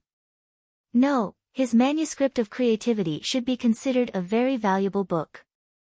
Could that bookmark be a card of blasphemy? Klein's heart skipped a beat, lightly tapped his molars, and quietly activated his spirit vision. However, he didn't find anything abnormal. He then scanned the other bookmarks and obtained the same answer. That's right, if it's that easy to detect it, it wouldn't have remained till this day for me to have this thought. Klein deactivated his spirit vision, and once again, he thought via method of elimination, based on the details he had learned from Roselle's diary and the personality the Emperor had shown. As far as he could tell, since Roselle had said that the book with the card of blasphemy was valuable, it couldn't be too ordinary, or it wouldn't satisfy his sense of warped humor. To use lots of valuable knowledge to serve as a foil for an unobtrusive bookmark would be a form of teasing the recipient of the book. Thus, books with value but aren't of great value can be ignored. In that case, Klein looked around, trying to make sense of it, completely turning a deaf ear to what the guide was saying. In summary, in the entire study, the only book that fulfills these conditions is that manuscript of creativity. The others are only ordinary in value. With Roselle's personality, he definitely wouldn't choose them. Yes, Roselle is the kind of person who would claim, "I'll hide the secret in the most obvious place, but none of you can find it." As Klein imagined this, he added a cackling expression to the Emperor in his mind. Of course, there's no way he could confirm that the bookmark was the disguised card of blasphemy because the books Roselle had, which were of great value, clearly included those in the field of mysticism. And those books were definitely not going to be put on display by the Church of the God of Steam and Machinery. Yes, I have to first confirm if it's the card of blasphemy before considering if I should take action. Unfortunately, I can't use the date January 20th as a method of elimination. No one knows which bookmark is placed into which book on which day. Klein silently muttered to himself and turned to look towards the guide. He asked with a smile, "Do the books on the shelf also have things stuffed in between them? For example, a note written by some noble lady to Roselle?" This question made many men give a knowing chuckle. The female guide shook her head and said, "No, there aren't any. The books that contain other items have all been taken out and placed here for everyone to see. This is just a restoration of Emperor Roselle's study, not the restoration of a particular point in time. There is no need to maintain an immutable state." Klein laughed and said immediately, "I understand, this sure is disappointing, that's simply great. There's only one bookmark in the entire exhibition hall that requires verification. The difficulty has greatly fallen," he added happily in his heart. As the guide introduced Roselle's favorite books, Klein looked around the room again, taking in the overall layout. To restore the room from more than a century ago, there were no gas lamps around the room. The lighting mainly relied on the iron-barred oriel windows that were a few meters away and the huge crystal chandeliers hanging from the ceiling. As for the brass lamp on the desk, there were no candles installed. It was purely a decoration. Looking out the oriel window, Klein saw the yellow, withered lawn and a straight, iron-black lamppost. He took note of the location and turned his attention back to the book the female guide was introducing. In his mind, he began to analyze the feasibility of the theft. There's one premise. According to Roselle's intentions, the various churches and the ancient royal families wouldn't wish for him to spread the cards of blasphemy and destroy the stable order that has been in place for more than 1,000 years. Therefore, if I'm an archbishop in charge of handling this matter, I will directly burn all of Roselle's items. If the cards of blasphemy can be destroyed so completely, the outcome will perfectly suit the thoughts of the deities. If the cards of blasphemy are difficult to be destroyed, they will definitely expose their abnormality after the burning. Since Roselle's items still remain, that means that he used certain methods to make everyone, including the deities, believe that he had sent out all the cards of blasphemy without keeping a single one. Of course, I can't eliminate the possibility that some churches or ancient families might attempt to use the cards of blasphemy to make up for their incomplete beyonder pathways. But this possibility is very tiny. This is because it will give Roselle an opportunity to come up with a united front strategy. There wouldn't be a need for him to go so far as to destroy the order by spreading the cards of blasphemy. In that case, his diary will show a certain level of confidence and corresponding concern, and he definitely wouldn't be left with pessimism to the point of only thinking of relying on that ancient secret organization. Furthermore, it's been more than 100 years. The Church of the God of Steam and Machinery, who has retained these remains, must have made numerous supplementary searches. Therefore, no one would believe that the Church of the God of Steam and Machinery remain hidden in here. In other words, the security level of this exhibition wouldn't be too high. Besides, the most important point is that Backlund is currently under siege by the terror caused by the Devil's serial murders. The Beyonders of the three churches must be sweeping through the entire city. The amount of manpower that the Machinery Hive Mind Squad can afford to place at this unimportant exhibition would be extremely limited. Yes, the thing most worthy of protection here is Roselle's diary. Many wild Beyonders worship the Emperor greatly. They believe that the book written with independently created symbols must contain more profound mysteries. There's a motive to stealing them, and they have the ability to do so. Therefore, the guard's focus will definitely be in that exhibition hall.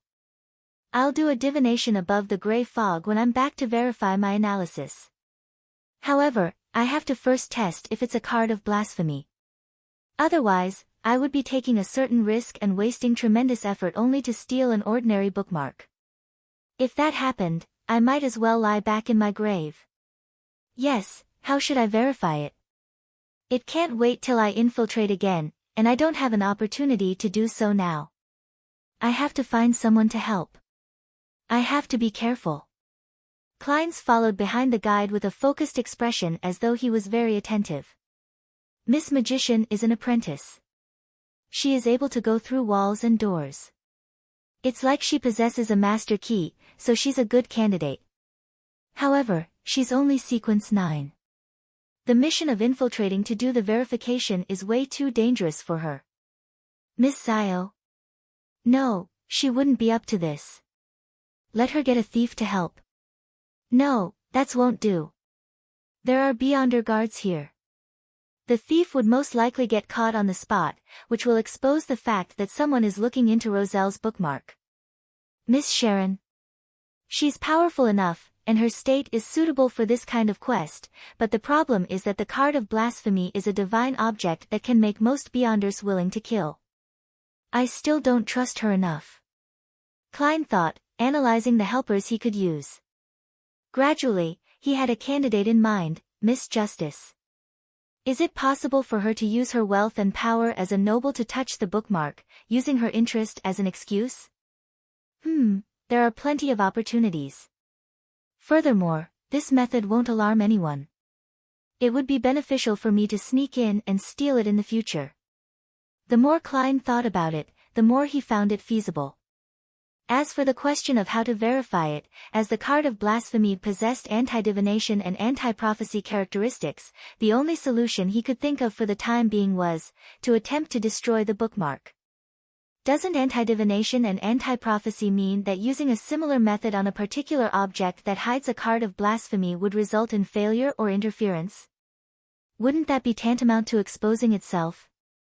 What it really means is that even with the card of blasphemy, divining it will be equivalent to divining an ordinary object. The divination would result in something equivalent to the ordinary object. In any case, I can't figure out what password the Emperor set. I can only use such a simple and crude method to confirm it. If the card of blasphemy can really be destroyed, then it only means that I'm temporarily unfated with it. Yes, with the Emperor's liking, perhaps I can try an activation incantation. He once joked in his diary, saying, "My fortune is yours for the taking, but you'll have to find it first." I left everything I own at the ends of the fog sea, and the card of blasphemy is one of those treasures. The activation incantation could be set to one piece in ancient Hermes. That's not right. That way, there would be no one who can obtain anything, unless a second transmigrator appears. This isn't in accordance with the Emperor's intention to create chaos and destroy order, so the corresponding word for Pirate King was in either Hermes or ancient Hermes. Klein slowly confirmed his thoughts, paying more and more attention to the layout of the exhibition hall. Under the guidance of the female guide, they left the restored study and entered another exhibition hall. When everything was over, and he was free to move around, Klein said, a little embarrassed, "Excuse me, but I would like to know where the washroom is?" "Upstairs." "No, that's where our office is. If you follow this path until the end before turning left, you will see it." The female guide politely pointed in a direction. Using this opportunity, Klein figured out the connections of the washroom and several large exhibition halls, and he sketched out a rough layout in his mind. At noon, he left the Royal Museum without doing anything and returned to 15 Minsk Street. Klein had originally wanted to instruct Miss Justice as the fool, saying that his adorer needed help. But on second thought, he felt that it would ruin the image of Mr. Fool. As an unfathomable figure, he has to appear calm and collected. He can't always be helping his adorer. At the very least, he can't be personally bringing up such matters, time and time again. Klein thought for a moment and quickly worked out a solution. He decided to pass on the image and voice of his adorer's plea directly to Miss Justice. In the process, Mr. Fool didn't say anything. Phew. Klein exhaled, drew the curtains, rubbed his cheeks, and began to pray to himself, the fool that doesn't belong to this era. The mysterious ruler above the gray fog. The king of yellow and black who wields good luck. I pray for your help.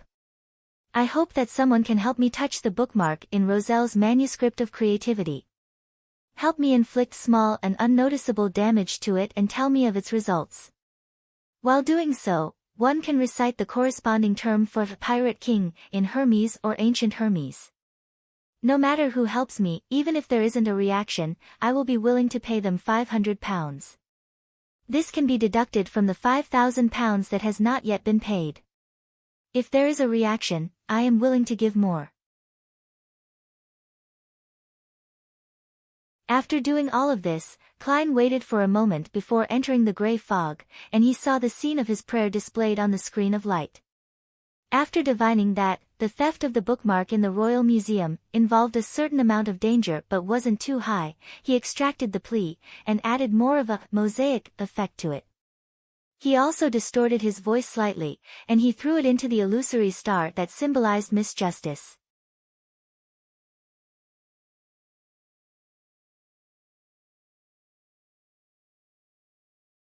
Chapter 319, Audrey's Adventure, in Empress Borough, the opulent villa of Count Hall. Audrey was supposed to be practicing her piano at this time, but she remained seated in front of her dressing table, thinking about how to read and memorize Roselle's diary in the evening. Suddenly, her surroundings became hazy, and a boundless grayish-white began to emanate.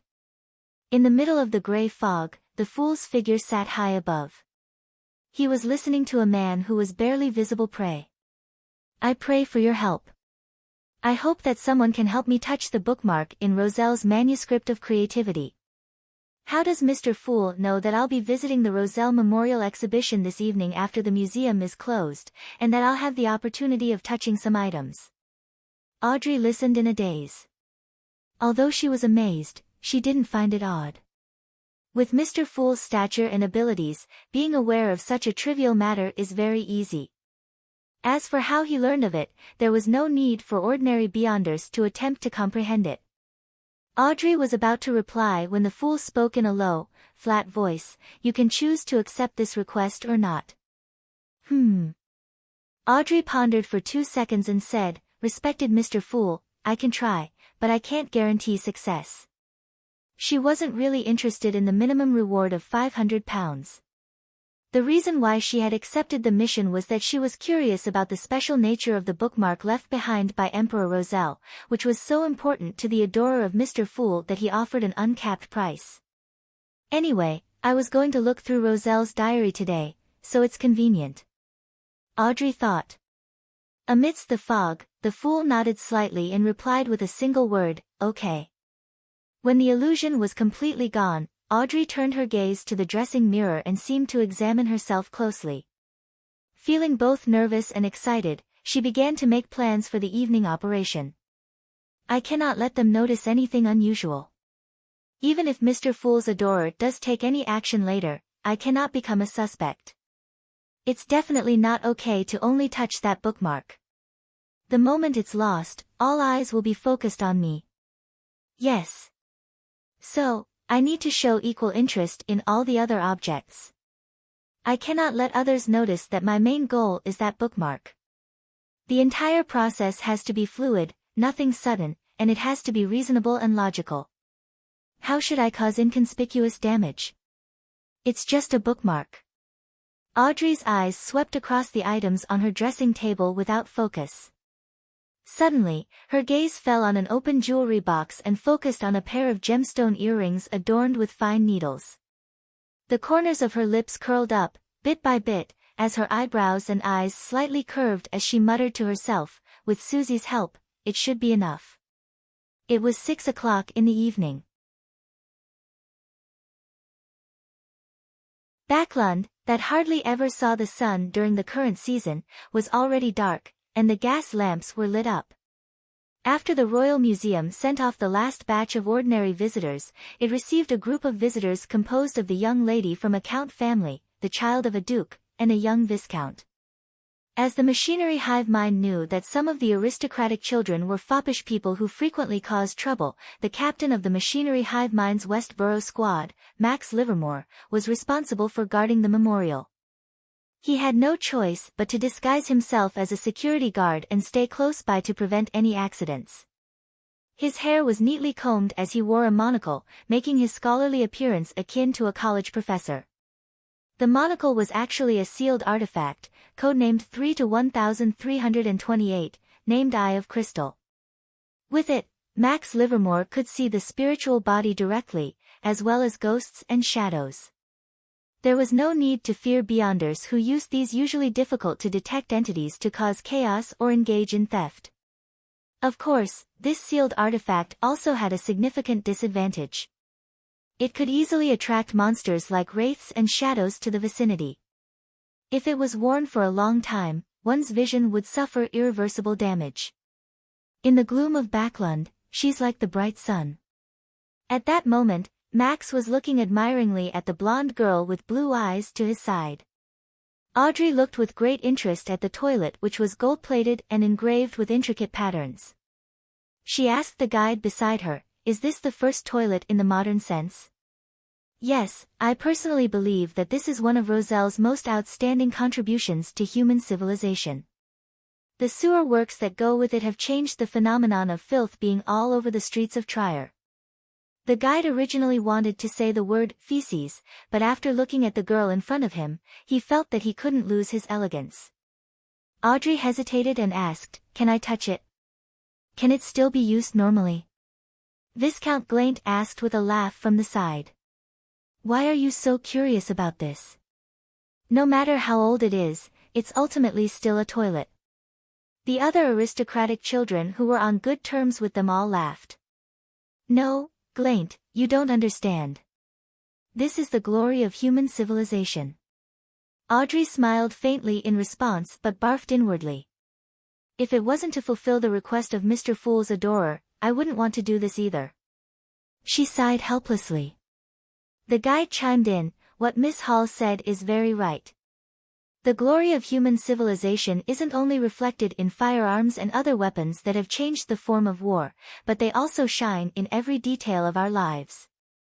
My lady, I don't know if it can still be used properly, because no one will use it." The guide glanced at Max Livermore and, after receiving a nod of confirmation, continued, "You can touch it, and you may even open the water tank to take a look at the mechanical structure inside. But please be careful." "Thank you." Audrey watched as the security guard opened the glass wall. She hurriedly took 2 steps forward, reached out her right hand, which was covered in white fishnet gloves, and carefully touched the flush button. Then, she slowly stepped back and said with a smile, "All right, let's keep it at that. I've satisfied my curiosity. I can't hurt it any further." She constantly reminded herself that her prescribed character was that of a naive and curious young girl. After reading this, they entered the exhibition hall where Roselle's diary was located. After some introduction, Audrey asked again, "Can I look through this notebook? We are all interested in these strange symbols." I heard that paper would suffer damage by mere contact with air after a certain period of time, let alone having them touched. It shouldn't be possible, right?" She blinked, making her beautiful gem-like eyes express sincerity and desire, together with a little disappointment. The guide looked at Max Livermore again and waited for his reply before smiling. The church used a special storage method to make the paper look the same as if it was produced only a few years ago. Furthermore, even without this method, we will try our best to fulfill your requests. However, we may need to change environments, change our clothes, and go through a stricter process. You can flip it, but not for too long. Don't use too much strength. Audrey's eyes lit up all of a sudden, making it hard for anyone to shift their gaze away. After sincerely thanking the guide, she, Viscount Glaint, and the other mysticism enthusiasts had the glass cover removed as they carefully flipped through the notebook. Audrey tried her best to memorize, but due to the complexity of the symbols, her ability to remember them in this short period of time was rather limited. That should be around 2 pages of content. I wonder if there's any way to make a copy of it. Her thoughts wandered as she gave her spot to her peers. In this way, she made a request for a closer look at something in each of the exhibition halls, which was mostly met. After a while, they arrived at the restored study. Audrey kept to her previous behavior and would ask a few questions from time to time, fully displaying her curiosity. When the guide introduced the manuscript of creativity, her eyes lit up and she said, "Can I flip through it? I wish to see what the manuscript of the great inventor, Roselle, looks like. I also want to know what wonderful ideas it contains." "No problem, beautiful Miss Hall, Honorable Viscount Glaint, you can all have a look through it. If any of you are a devout believer of the church, you can even apply for a copy," the guide replied, according to Max's gesture. As a believer of the goddess, Audrey could only respond with a faint smile. It wasn't convenient for her to make a comment. At the same time, she pretended to lift her hair and touched her right ear with her palm, quietly removing her earring. Immediately, when the glass case that encased the desk was opened, Audrey stepped forward and, holding down the manuscript, casually pulled out the bookmark, before casually flipping a page. At this moment, Susie, who had received her hint, suddenly barked in a particular direction. "Woof! Woof! Woof!" The crowd's attention was immediately attracted in that direction. Audrey lowered her arm and used the earring in her palm to stab at the bookmark she was holding. While doing so, she chanted the phrase, "Pirate King," in her mind, using Hermes before switching to ancient Hermes. When the sharp, needle-like accessory touched the surface of the bookmark, Audrey suddenly felt an intense and illusory resistance just as it was about to penetrate the bookmark. An unusual resistance. The resistance disappeared in a flash. The fine needle punctured a tiny hole and nearly pierced through. There really is a reaction. There's really something strange about it. The light in Audrey's eyes glinted. Without daring to try again, she lifted her hand and placed the bookmark on the desk. Then, she looked at Susie and calmly told her maidservant, "Annie, take her to the bathroom." "Yes, milady." Annie hurriedly led Susie out of the room. Ting! Taking this opportunity, Audrey threw the earring in her hand onto the ground, then she tilted her head and said, "I'm sorry, I dropped my earring." Another maid hurried over, picked up the earring, and helped her put it on. The interlude went by in a flash, and everyone's attention returned to the manuscript. After they were pretty much done with it, they saw the security guard, Max Livermore, quickly tuck the bookmark in and closed the glass cover again. Audrey's interest remained as strong as before in the next few exhibition halls. Just like before, she didn't show any abnormalities. It was only when she left the museum and returned home did she find a chance to recite the honorific name of the fool and report the results. I did what your adorer requested, and I damaged that bookmark a little. IT had an abnormal reaction. You're tuning into the Blissful Bookshelf YouTube channel. We're so grateful for your support, and don't forget to subscribe to join us on this incredible journey through captivating stories. Your generosity through donations truly makes a world of difference, as it's the primary source of revenue that allows me to expand and enhance this channel for you. Thank you from the bottom of my heart for being a part of this adventure.